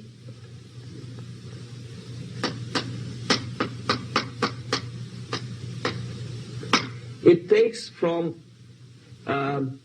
say, 15 to 20 years to demoralize a society. Why 15 or 20 years? This is the time sufficient to educate one generation of students or children. One generation.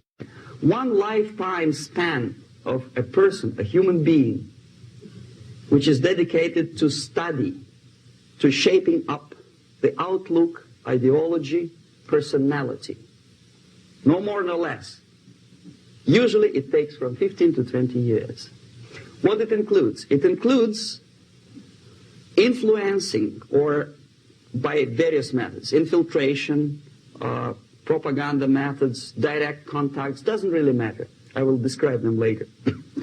Of various areas where public opinion is formulated or shaped.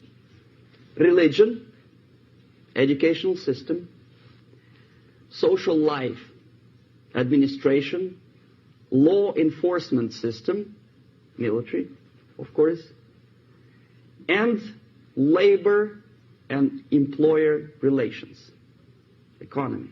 Okay? 5 areas. I will not write them down because we will not have enough space. Sometimes when I describe all the methods, students ask me question, are you sure this is the result of the Soviet influence? Not necessarily. You see, the tactic of subversion, about which I'm talking, is similar to the martial art, the Japanese martial art. If some of you are familiar with that tactic, probably you will remember that if an enemy is bigger and heavier than yourself, it would be very painful to resist his direct strike. If a heavier person wants to strike me in the face, it would be very naive and counterproductive to stop his blow. The Chinese and Japanese judo art tells us what to do. First to avoid the strike, then to grab the fist and continue his movement in the direction where it was before, right? Until the enemy crashes in the wall.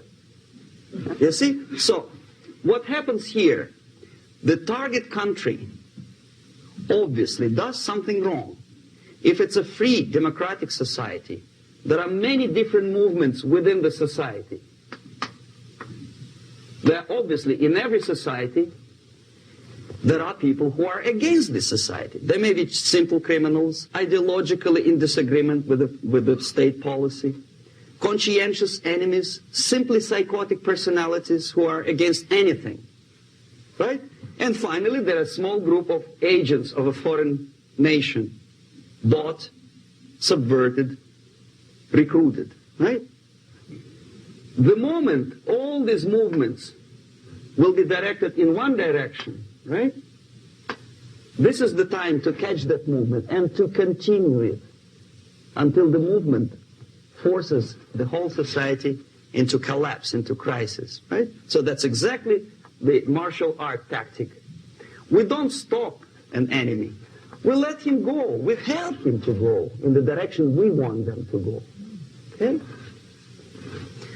So, on the stage of demoralization, obviously there are tendencies in each society, in each country, which are going to opposite direction from the basic moral values and principles. To take advantage of these movements, to capitalize on them, is the main purpose of the originator of subversion.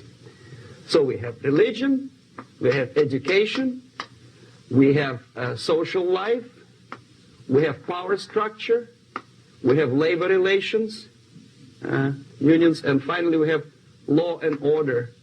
1, 2, 3, 4, 5, 6. Okay? These are the areas of application of subversion. What it means exactly? In case of religion, destroy it, ridicule it, replace it with various sects, cults, which bring people's attention, faith, whether it is naive, primitive, doesn't really matter. As long as the basically accepted religious dogma is being slowly eroded and taken away from the supreme purpose of religion, to keep people in touch with the supreme being, that serves the purpose. Therefore, replace it, accepted, respected religious organizations with fake organizations. Distract people's attention from the real faith and attract them to various different faiths. Education. Distract them from learning something which is constructive, pragmatic, efficient. Instead of mathematics, physics, foreign languages, chemistry, teach them history of urban warfare, natural food, home economy, your sexuality, anything, as long as it takes you away. Okay? Social life. Replace traditionally established institutions and organizations with fake organizations. Take away the initiative from people. Take away the responsibility from naturally established links between individuals, group of individuals, and society at large, and replace them with artificially, bureaucratically controlled bodies. Instead of social life and friendship between neighbors, establish social workers institutions. There are people who are on payroll of whom? Society? No. Bureaucracy. The main concern of social workers is not your family, not you, not social relations between groups of people. The main concern is to get the paycheck from the government. What will be the result of their social work doesn't really matter. They can develop all kind of concepts to show to the government and to the people that they're useful. Okay. Away from the natural links. Power structure. Okay. The natural bodies of administration, which are traditionally either elected by people at large or appointed by elected leaders of society, are being actively substituted by artificial bodies. The bodies of people, groups of people, whom nobody elected. Never. As a matter of fact, most of the people don't like them at all, and yet they exist. One of such group is media. Who elected them? How come they have so much power? Almost monopolistic power on your mind. They can rape your mind. But who elected them? How come they have a nerve to decide what is good and what is bad for the elected by you, president, and his administration? Who the hell are they? Spiro Agnew, who was hated by the liberal left, called them a bunch of enfeebled snobs. And that's exactly what they are. They think they know. They don't. The level of mediocrity. In a big establishment like New York Times, Los Angeles Times, major television network, you don't have to be excellent journalist. You have to be exactly a mediocre journalist. That's easier to survive. There's no competition anymore. You have your good, nice income, $100,000 a year. That's it. Whether you are better or worse doesn't really matter anymore. As soon as you're smiling to the camera and do your job. That's it. No more competition. Power structure slowly is eroded by the bodies and groups of people who do not have neither qualification nor the will of people to keep them in power, and yet they do have power. Okay. Together with that, there is another process. Law enforcement, law and order organization and structure is being eroded. For the last 20, 25 years, if you see old movies and new movies, you can see that in new movies, a policeman, an officer of the United States Army looks dumb, angry, psychotic, paranoid. A criminal looks nice, kind of, well, he smokes hash and shoots the whatever drug, but basically he's a nice human being. He's creative. And he's unproductive only because society oppresses him. Whereby a general of Pentagon is always, by definition, a dumb, a war maniac. A policeman is a pig, rude policeman. He abuses his power. You know? A generalization like that. The hatred, the mistrust to the people who are supposed to protect you and enforce law and order. Moral relativity. The Angelo Buono process lasted 2 years in Los Angeles. And yet there are still some lawyers who say, look, he's a nice character, as a matter of fact. There was some witness who said, also a criminal, who said, well, he's a nice guy. I asked him one day to burn a house of my enemy, and he wouldn't do it. He's a nice fella. Erosion. A slow substitution of basic moral principles, whereby a criminal is not a criminal, actually. He's a defendant. Even if his guilt is proven, there is still a doubt. To kill or not to kill, to be or not to be. Thou shalt not kill, yes. But this line may not necessarily be applicable to a murderer. Thou shalt not murder. That should be the presumption, not that thou shalt not kill. Okay, labor relations. At this stage, within 15 to 20 years, we destroy the traditionally established links of bargaining between employer and employee. The classical Marxist-Leninist theory of natural exchange of goods.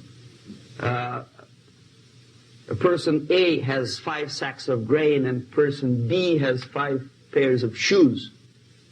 And the natural exchange without money is when they bargain between each other.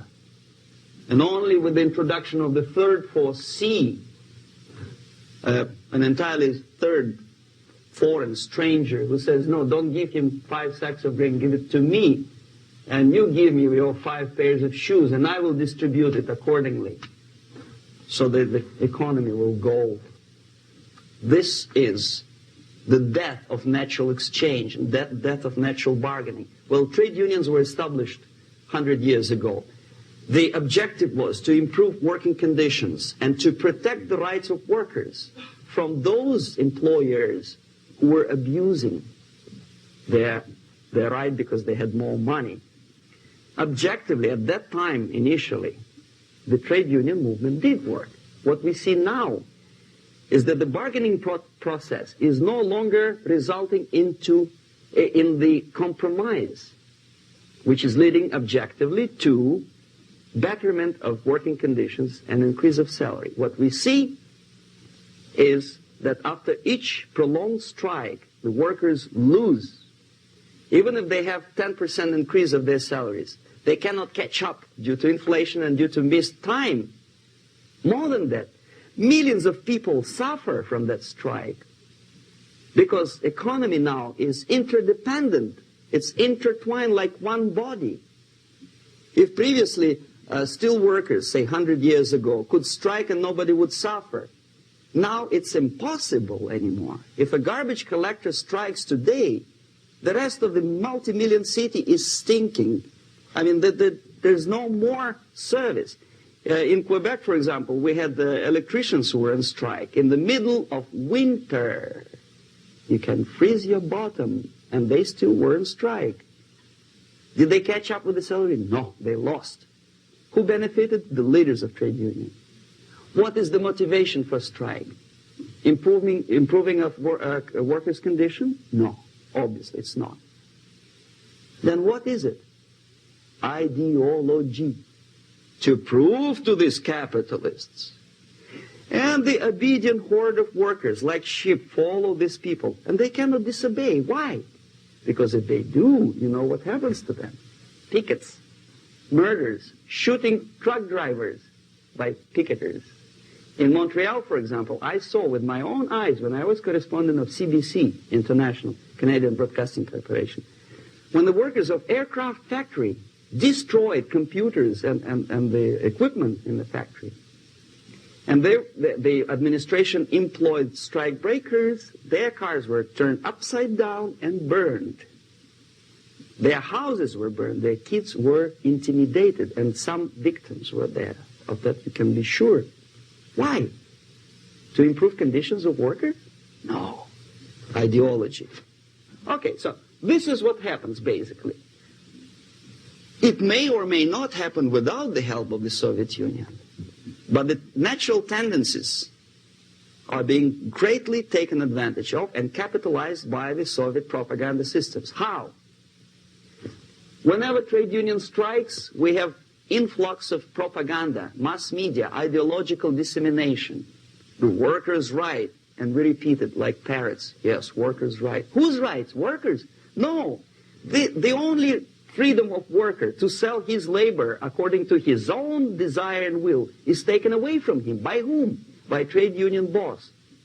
Unlimited power is given. Responsibility. I want to sell my labor not for $2.50 an hour, but for $2. I don't have right. My freedom is denied to me.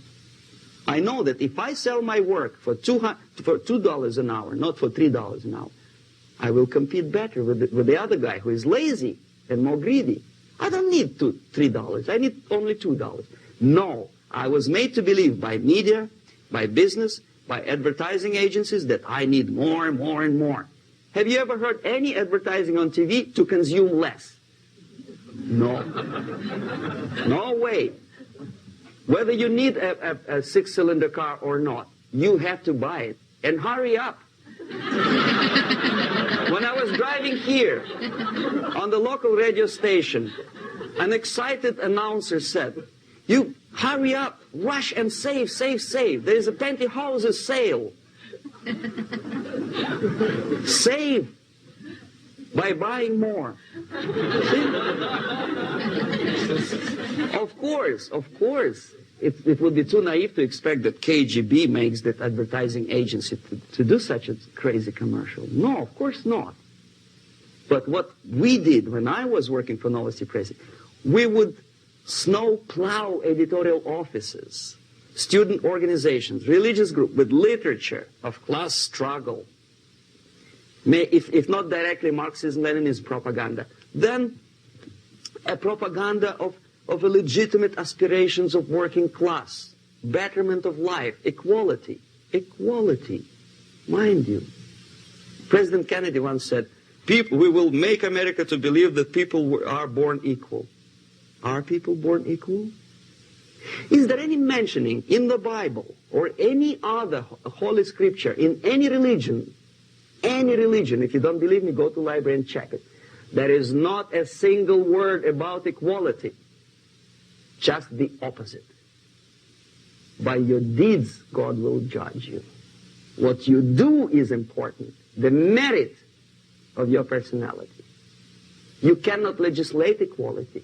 If you want to be equal, you have to be equal. You have to deserve it. And yet we build our society on the principle of equality. We say people are equal. We know it is false. It's a lie. Some people are tall and stupid. Others are short, bold, and clever.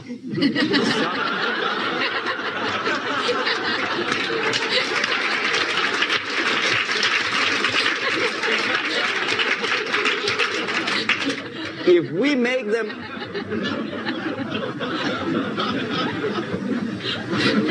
If we make them equal by force, if we put the principle of equality in the basis of our socio-political structure, it's the same thing as building a house on sand. Sooner or later, it will collapse, and that's exactly what happens. And we, as Soviet propaganda makers, are trying to push you in the direction which you go yourself. Equality, yes, equality. People are equal. Land of equal opportunities. Is it true or not? Think about it. Equal opportunities. Should there be equal opportunities? For me, and for a lazy bastard who come here from some other country and immediately registers as a welfare recipient benefits.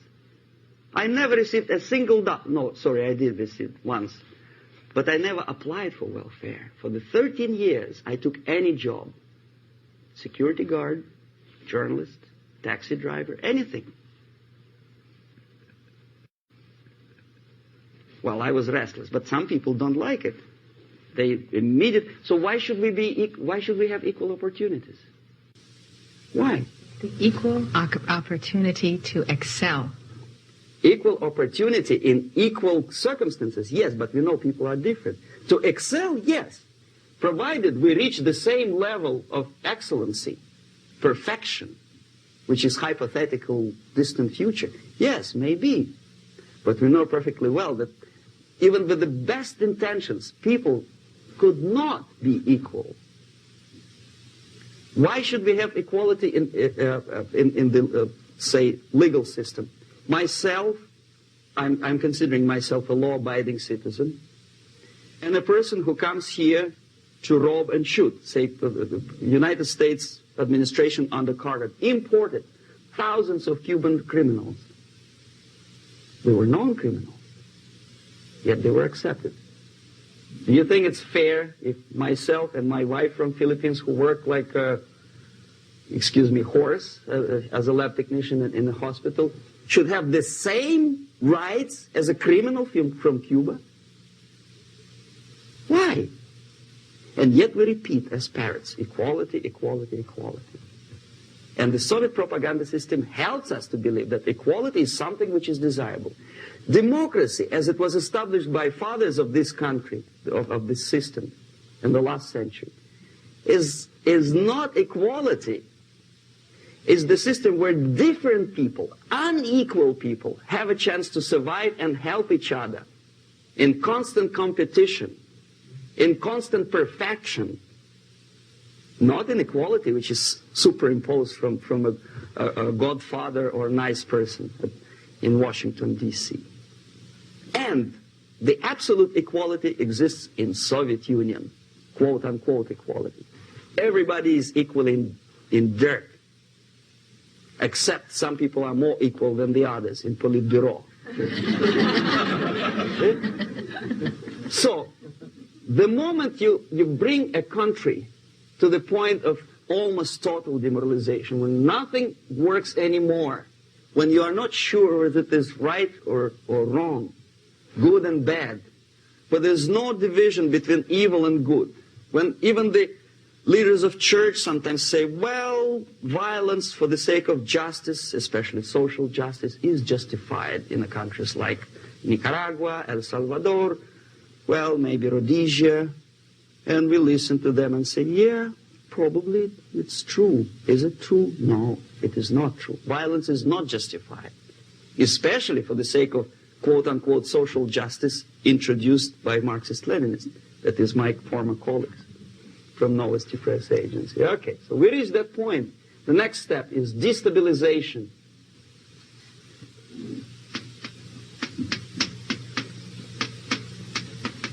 Again, this word says for itself what it is. To destabilize all the relations, all the accepted institutions and organizations in a country of your enemy. How you do it? You don't have to send a battalion of KGB agents to blow up bridges. No. You let them do it themselves. The area of application is, again, it's narrower now. Not like the previous case. The overt legitimate actions of the KGB in this case would be hardly noticeable. There is no crime if a professor who recently went to USSR introduces a course of Marxism-Leninism in a Californian college, for example. Nobody is going to come to his doorstep and say, okay, mister, come, you are under arrest. No, it's not a crime. It's not even considered a moral crime against your country. So the area of application here is narrowing down to economy, again, labor relations, right? To law and order, plus military.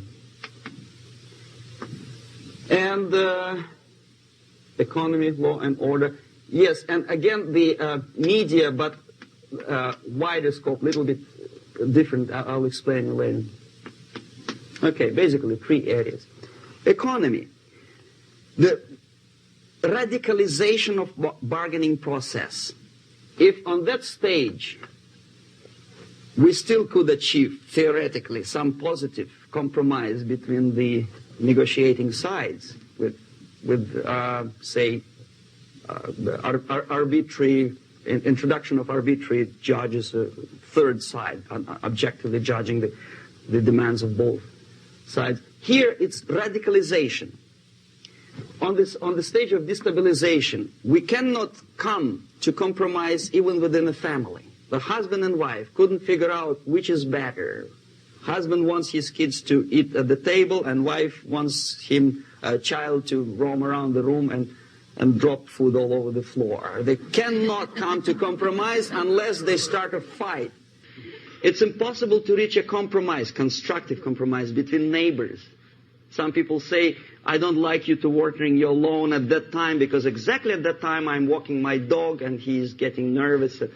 He cannot pass his bowels, you know. So they cannot compromise. They go to a civil court or something like that. Radicalization of human relations. No more compromise. Fight, fight, fight. The normal, traditionally accepted relations are destabilized. The relations between teachers and students in schools and colleges. Fight. The relations in economical sphere between laborers and employers are further radicalized. No more acceptance of the legitimacy of demands of workers. Unlike Japanese, with the theory Z, if you ever heard about it, where the workers are involved in the decision-making process, therefore they don't have moral incentive to fight their bosses. In the United States, it's just the opposite. The harder is the fight, the better. The more heroic they look. When the Greyhound network was on strike recently, the correspondents of local TV networks all over the United States were approaching the strikers, and they say, oh, yes, we are doing something nice. They look like heroes, and they were proud. There was some family. The husband was bus driver. Now they decided in a protest against the bosses to camp somewhere in the forest. And they were presented to the audience as a heroic, nice people. You see? The violent clashes between passengers, picketers, and the strikers are presented as something normal. 10, 15, 20 years ago, we would be angry, say, why so much hatred? Today we are not. We say, well, it's commonplace. Radicalization, militarization sometimes. As I explained on that stage, I took a step a little bit further. Shooting people. Okay, law and order now also is pushed into the area where previously people settled their differences peacefully and legitimately. Now we are getting with this court cases in the smallest irrelevant cases. We cannot solve our problems anymore. The society at large becomes more and more antagonistic between individuals, between groups of individuals, and the society at large. The media puts himself in the opposition to the society in general, at large. Separate, alienated. Okay? On that stage, you remember I was talking a couple of hours ago about the sleepers. That's when the students from, say, United States, if they are trained in Lumumba University, or developing nations, that's the students I was dealing with, are being sent back from the Soviet Union here. Or if they were already in the United States, in the country, which is the object of subversion, they spring to action. The sleepers go up. They slept for 15 to 20 years. Now they become leaders of groups, preachers, I don't know, public figures. Prominently they actively include themselves in a political process. All of a sudden we see a homosexual. 15 years ago he did his dirty job and nobody cared. Now he makes it a political issue. He demands recognition, respect, human rights, and he rallies a large group of people. And there are violent clashes between him and police, his group and ordinary people, no matter what. It's black against white, yellows against green, doesn't matter where the division line goes. As long as this group come into antagonistic clash, sometimes militantly, sometimes with firearms, that is destabilization process. The sleepers, many of whom are simply KGB agents, become leaders of the process of destabilization. Doesn't mean that Comrade Andropov sends Comrade Ivanov to the United States. The person who takes care is already here.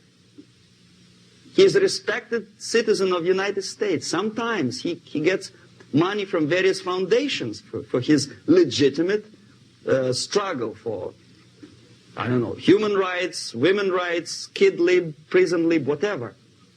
There are sympathetic Americans who donate their money to him.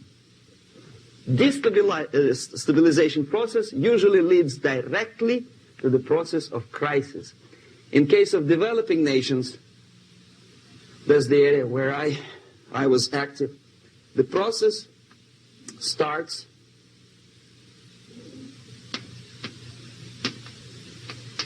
when the legitimate bodies of power, the social structure collapse. It cannot function anymore. So instead, we have artificial's body injected into society, such as non-elected committees. You remember I was talking about them here.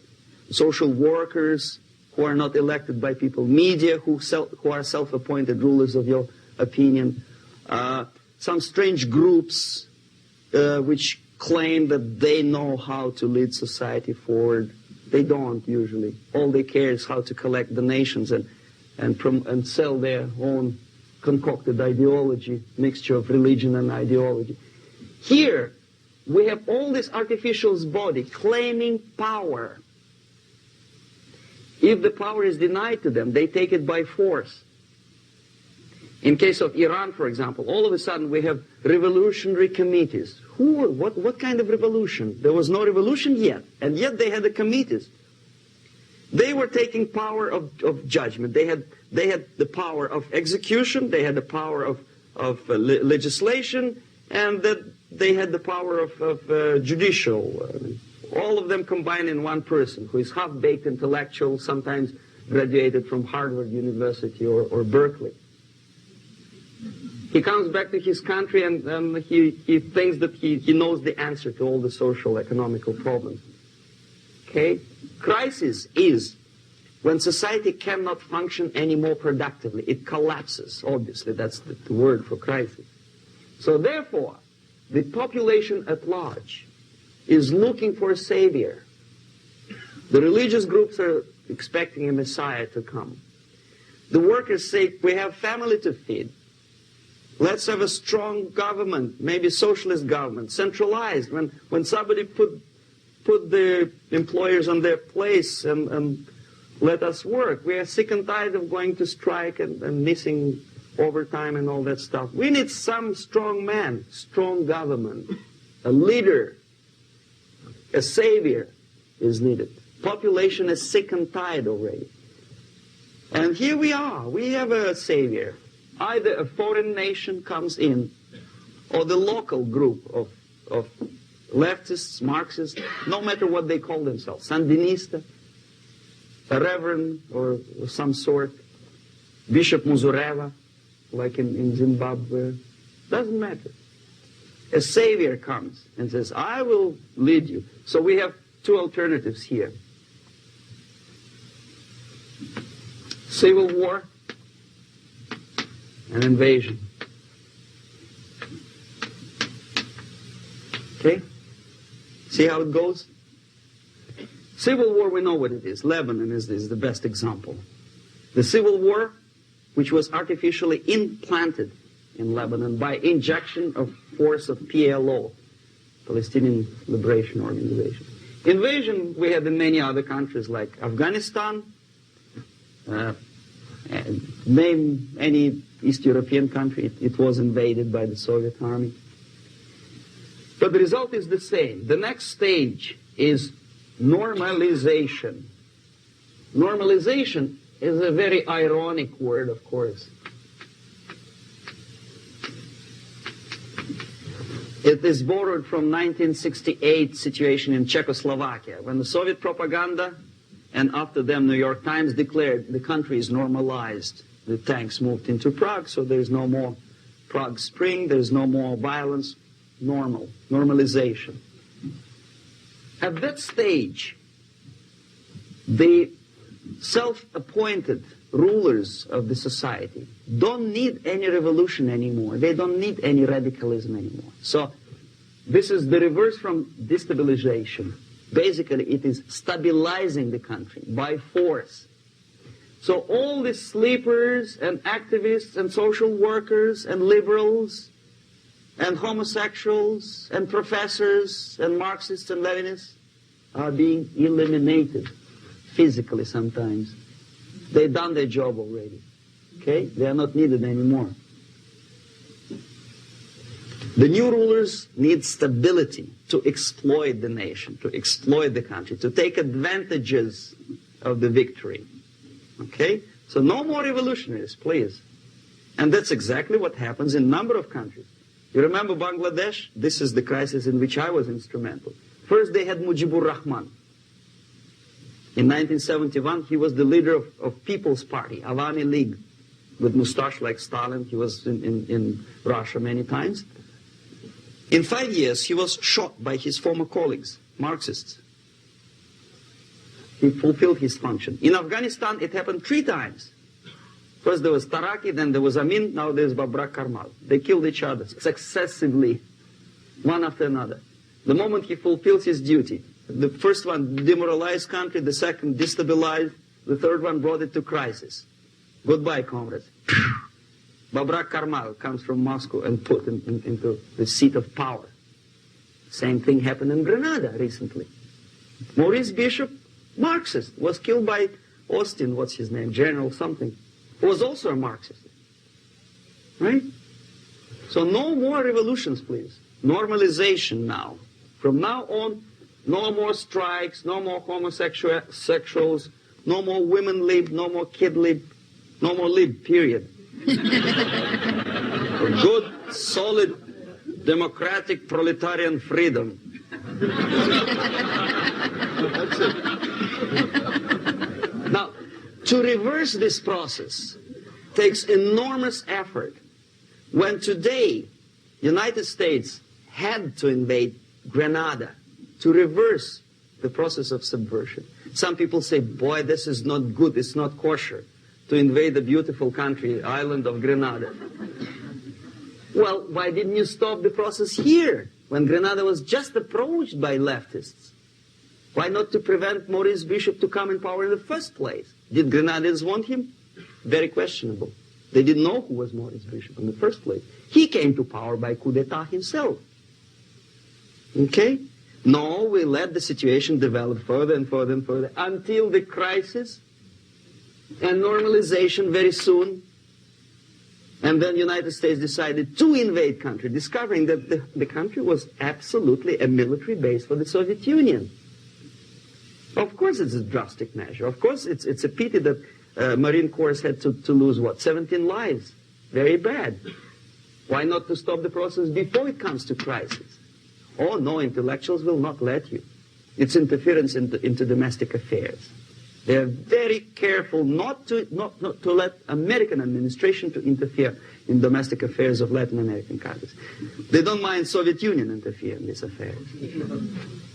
Okay. So to reverse this process, from here, it takes only and always military force. No other force on earth can reverse this process at this point. At this point, it does not take military invasion of the United States Army.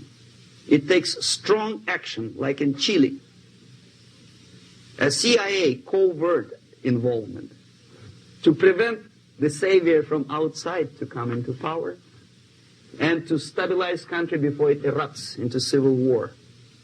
Okay? Support the right-wing conservative forces. By money, by crooks or love, doesn't matter. Stabilize the country. Don't let the crisis develop into civil war or invasion. Oh no, your liberals will say it's against the law. The Congress will not appropriate money for covert actions of CIA. Why not? Should we wait till the normalization come and Soviet tanks land in Los Angeles airport? Now, at that point, at the point of destabilization, also the process could be reversed. Again, easily than this. No CIA involvement at this point. You know what it takes here? Restriction of some liberties for small groups which are self-declared enemies of the society. As simple as that. Oh no, the media and liberals will tell you this is against the American Constitution. How can we, by force, deny the civil rights to criminals, for example? It's not good. Okay? So we allow them to. Okay, if you allow the criminals to have civil rights, go on and bring the country to the crisis. This is a bloodless way to do. Curb the rights. I mean, not to put them in prison. No, I'm not talking about putting all the gays from San Francisco in the concentration camp. Do not allow them to take political force. Do not elect them to the seats of power, whether it is municipality level, state level, or federal level. It has to be beaten in the heads of American voters that a person like that in the seats of power is an enemy. Do not be afraid of this word. It is an enemy. If he is not an enemy here, he will be here. Later on, he will be shot, of course.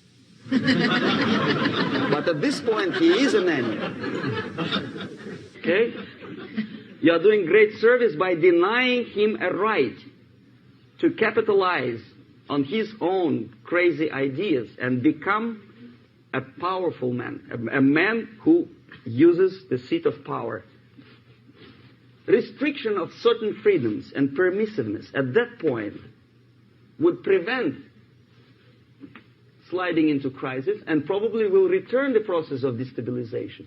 To curb unlimited power, monopolistic power of trade unions, here, at that point, would save economy from collapsing. To introduce a law to stop private companies of raping public opinion's mind in the direction of consumerism. No company must have a right to force you into buying more unless you want it. There must be a law. You want to advertise your car? Okay. But not a single mentioning of buying it now and saving money. It must be against the law to force people to consume more. Self-restraint. Previously, before this process started, the self-restraint was a business of church, religion. Because our preachers, the fathers of church, would tell us, material values are good, but it's not the prime function of human being. Because you have to live with something. Obviously, the design for our life is not to consume more deodorants There must be something greater. If such a complicated instrument as human body was created, obviously there must be some higher purpose for that. And it's very easy to avoid destabilization by denying the greedy companies one little freedom, one little liberty, forcing you into turning yourself into processors of unwanted products and goods. They turn you into machines, like the worm who there's inlet and outlet. So, and how long an average appliance lasts these days? Less than a year. Why? Where's workmanship? Well, we want you to buy more. Okay.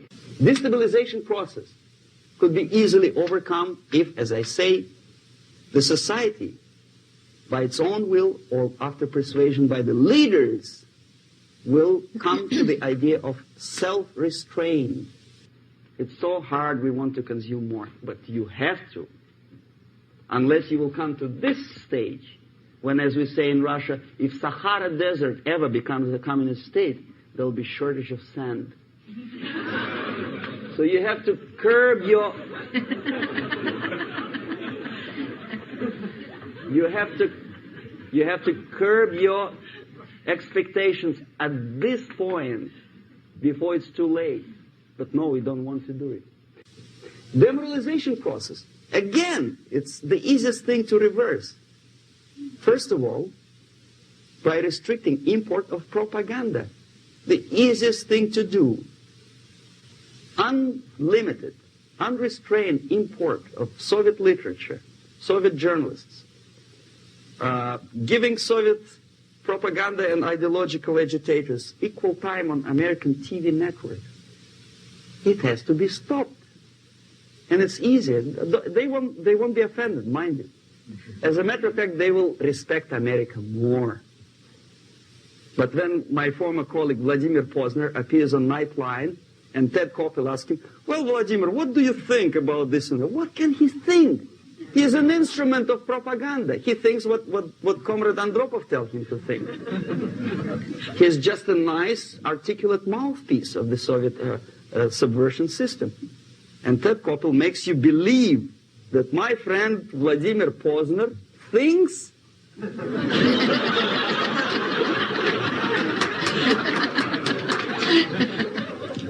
the process of demoralization may not have started at all if at that point the country, which is a recipient of subversion, actively, not violently, but actively, prevents importation of foreign ideology. I don't want America to follow the pattern of ancient Japan. You don't have to shoot every foreigner when it approaches the sacred borders of the United States. But when he offers you a junk in the disguise of very shiny something, you have to tell him, no, we have our own junk.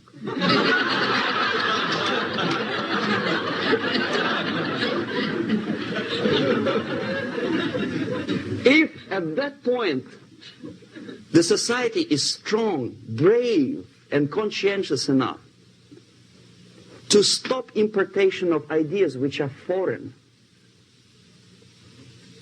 then the whole chain of events could be prevented. Recently I've been to Philippines, and I was shocked how in big cities like Manila, children listen to deafening music. A melodious nation with long traditions of good, nice ethnic music, introduced by Spanish long time ago, maybe 2 centuries, 3 centuries ago, I don't remember how long. All of a sudden listen to musical garbage, blasting their radios at full blast, at full volume. Why? In India, I spent many years watching the reactions of Indians walking out of movie theaters after seeing Hollywood production. They couldn't figure out why Americans are so wasteful. They smash their cars, their shiny cars, every 5 minutes. How come they shoot each other for $500,000? Is it true that they're so obsessed with sex?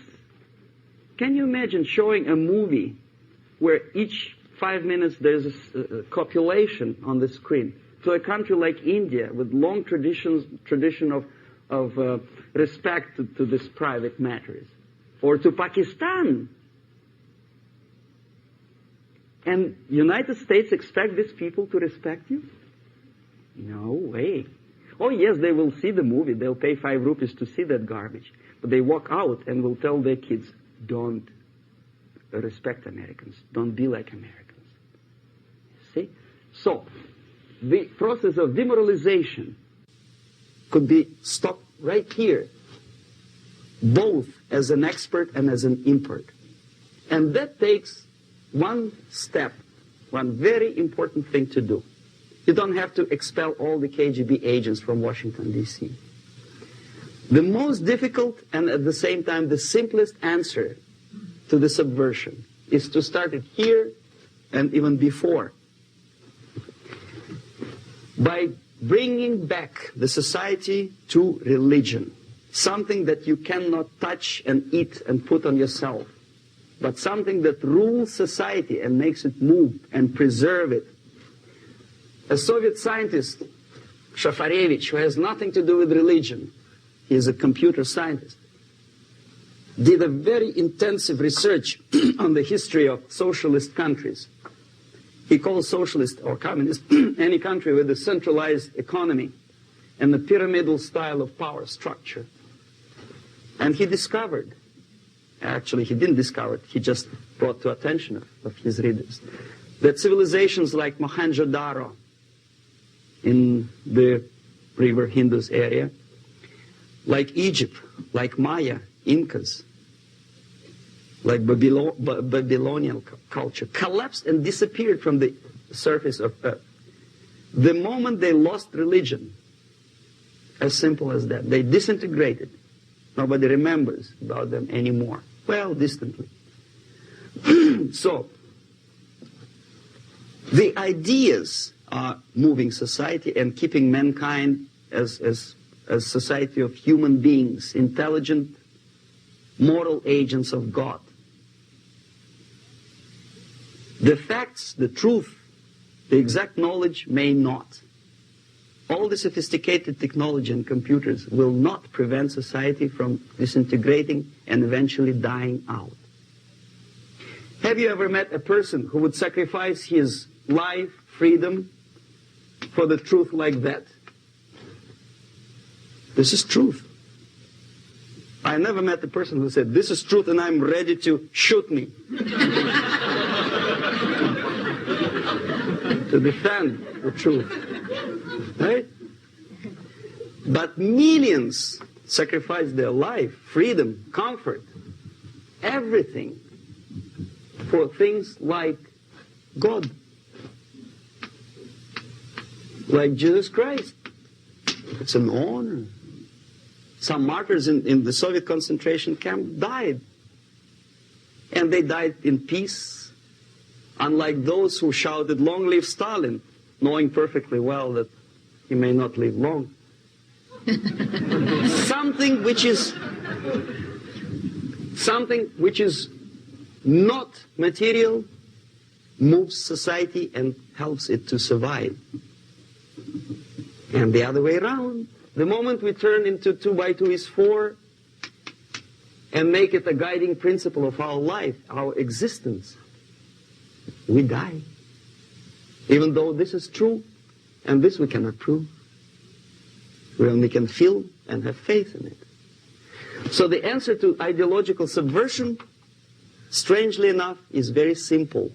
You don't have to shoot people, you don't have to aim missiles and Pershings and cruise missiles at Andropov's headquarters.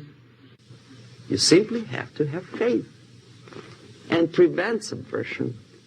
In other words, not to be a victim of subversion.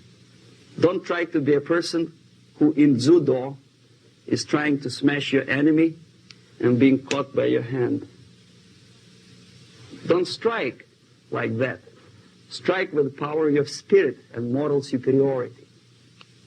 If you don't have that power, it's high time to develop it. And that's the only answer. That's it. Thank you.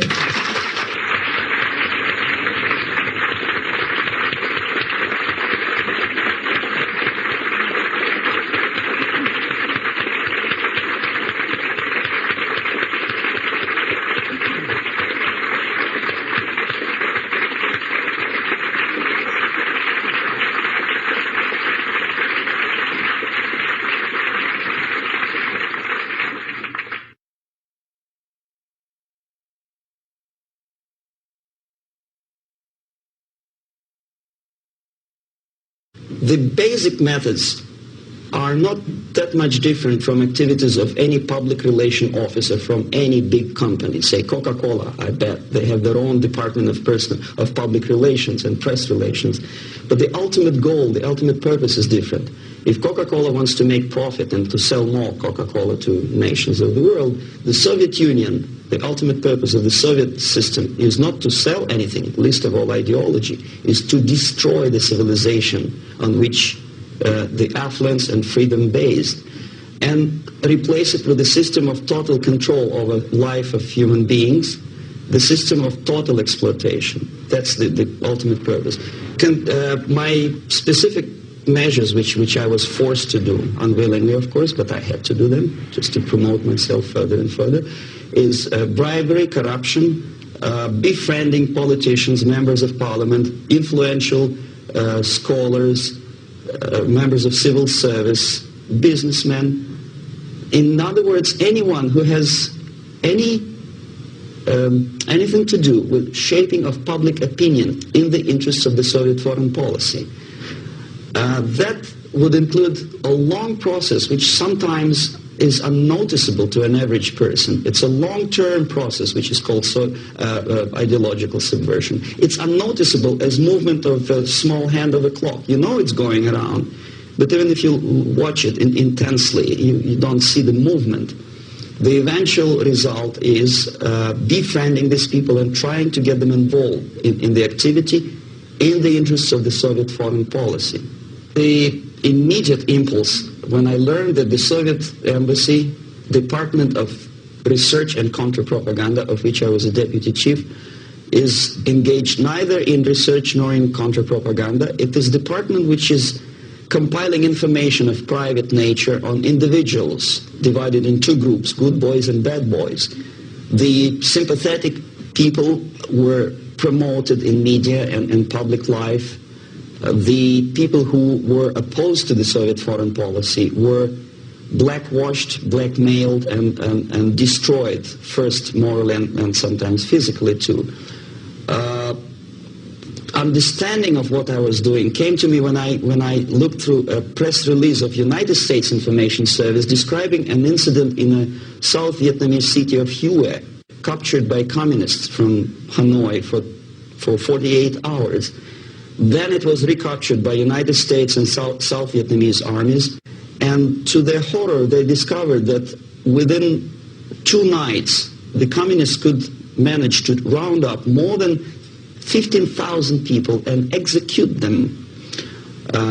Most of these people were either sympathetic to United States or to the Western culture, or directly involved in activities supporting United States present in South Vietnam, agents of CIA naturally, even barbers because they know too much. They were executed, and United States intelligence couldn't figure out how could they possibly do it in such short period of time.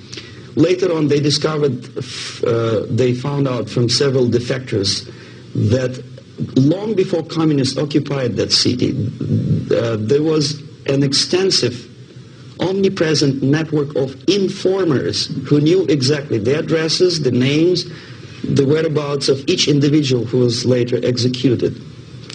When I turned to my own files, I discovered that basically that information exists in my department.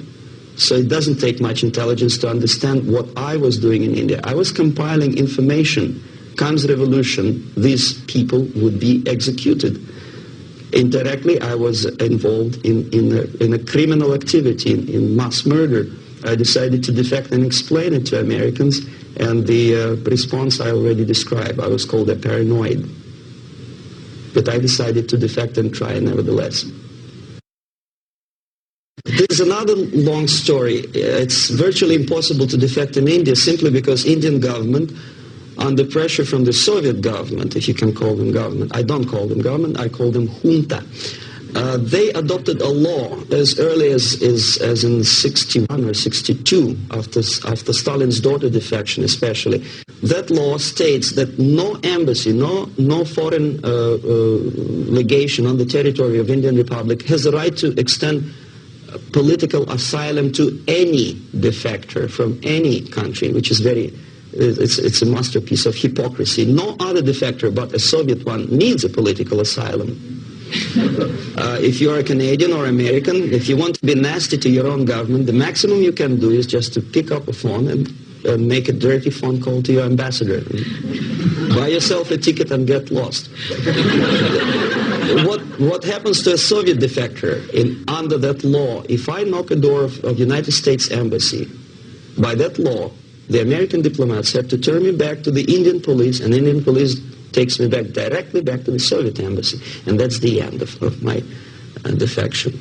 So knowing that perfectly well and having contacts both with Indian police and American media corps, I understood that the only way for me was to disappear for a while.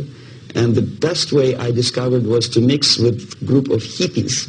Mind you, that was the time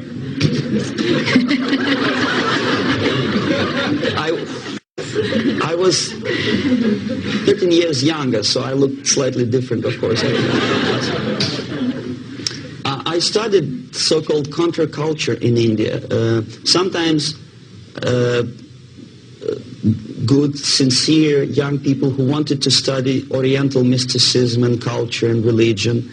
But most of them were simply easygoing individuals who were delighted with exotic life and the easiness with which they can purchase hashish and other drugs in India. And sometimes they traveled Indian subcontinent without any identification papers. So the best way to escape detection was to mix with the group of hippies and travel in India until the campaign in the media and in the police search will subside. All the newspapers in India carried my picture and announcement of the police that anyone coming forward with information about my whereabouts would receive 5,000 or 2,000 rupees. Knowing that perfectly well, I just walked in there barefoot with beads and blue jeans, smoking hash and enjoying life. Until I found sympathetic journalists who smuggled me from India to Greece. Mind you, that was a military dictatorship at that time. Then only I approached American CIA, and they helped me to land in Canada as a legit, ordinary immigrant.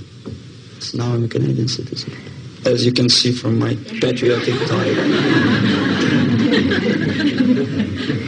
Canada is a kind of middle of the road country where there are so many various ethnic groups that another strange character who speaks both Russian and English and two Oriental languages, I didn't have any problem fitting into academic circles, and first being just a student at the University of Toronto and later a producer with the Canadian Broadcasting Corporation.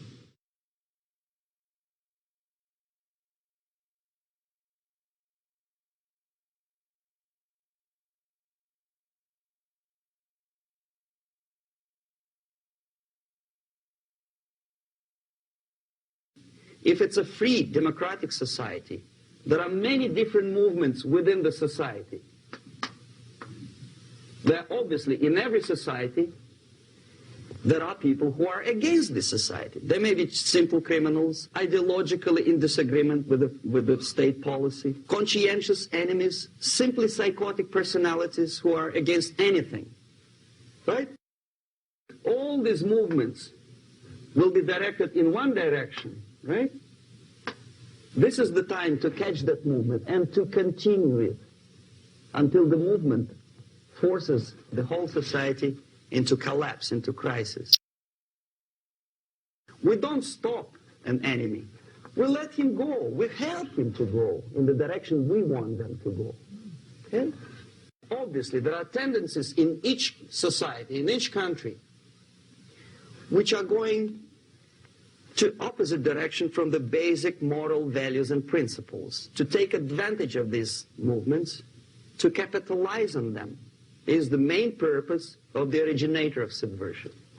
So we have religion, we have education, we have social life, we have power structure, we have labor relations, unions, and finally we have law and order. 1, 2, 3, 4, 5, 6. Okay? These are the areas of application of subversion. What it means exactly? In case of religion, destroy it, ridicule it, replace it with various sects, cults, which bring people's attention, faith, whether it is naive, primitive, doesn't really matter.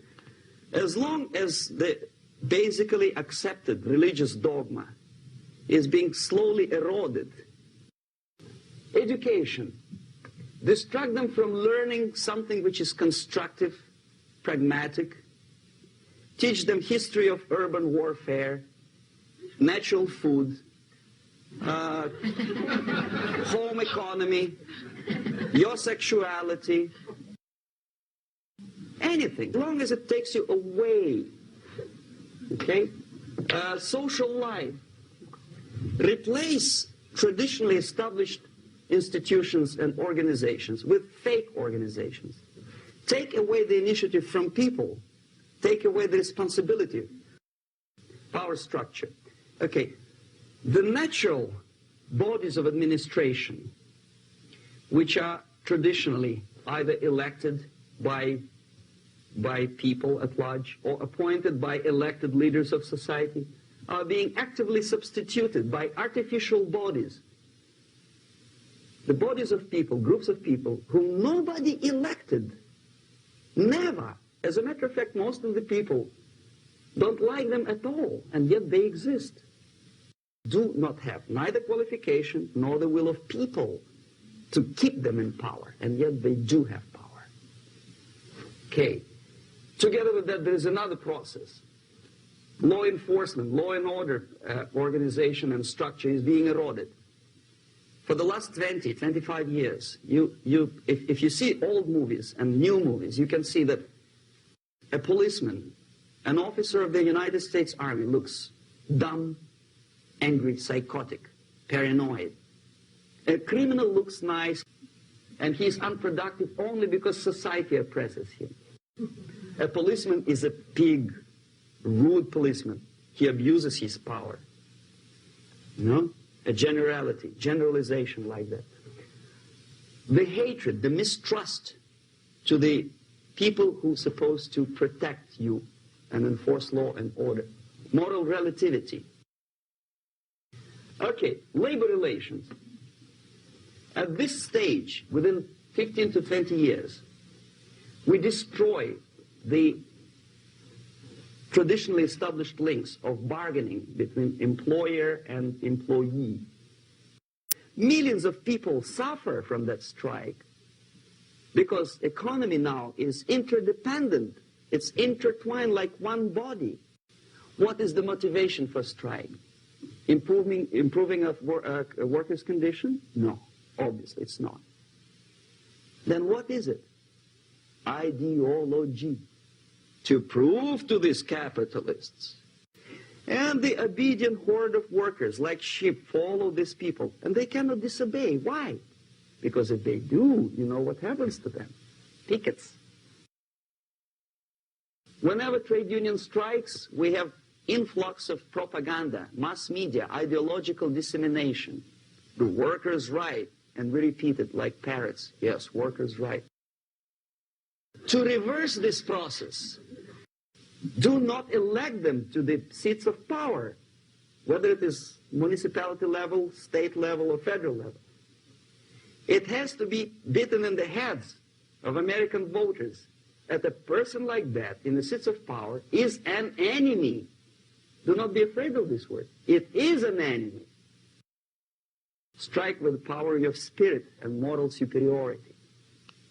If you don't have that power, it's high time to develop it. And that's the only answer. That's it. Thank you.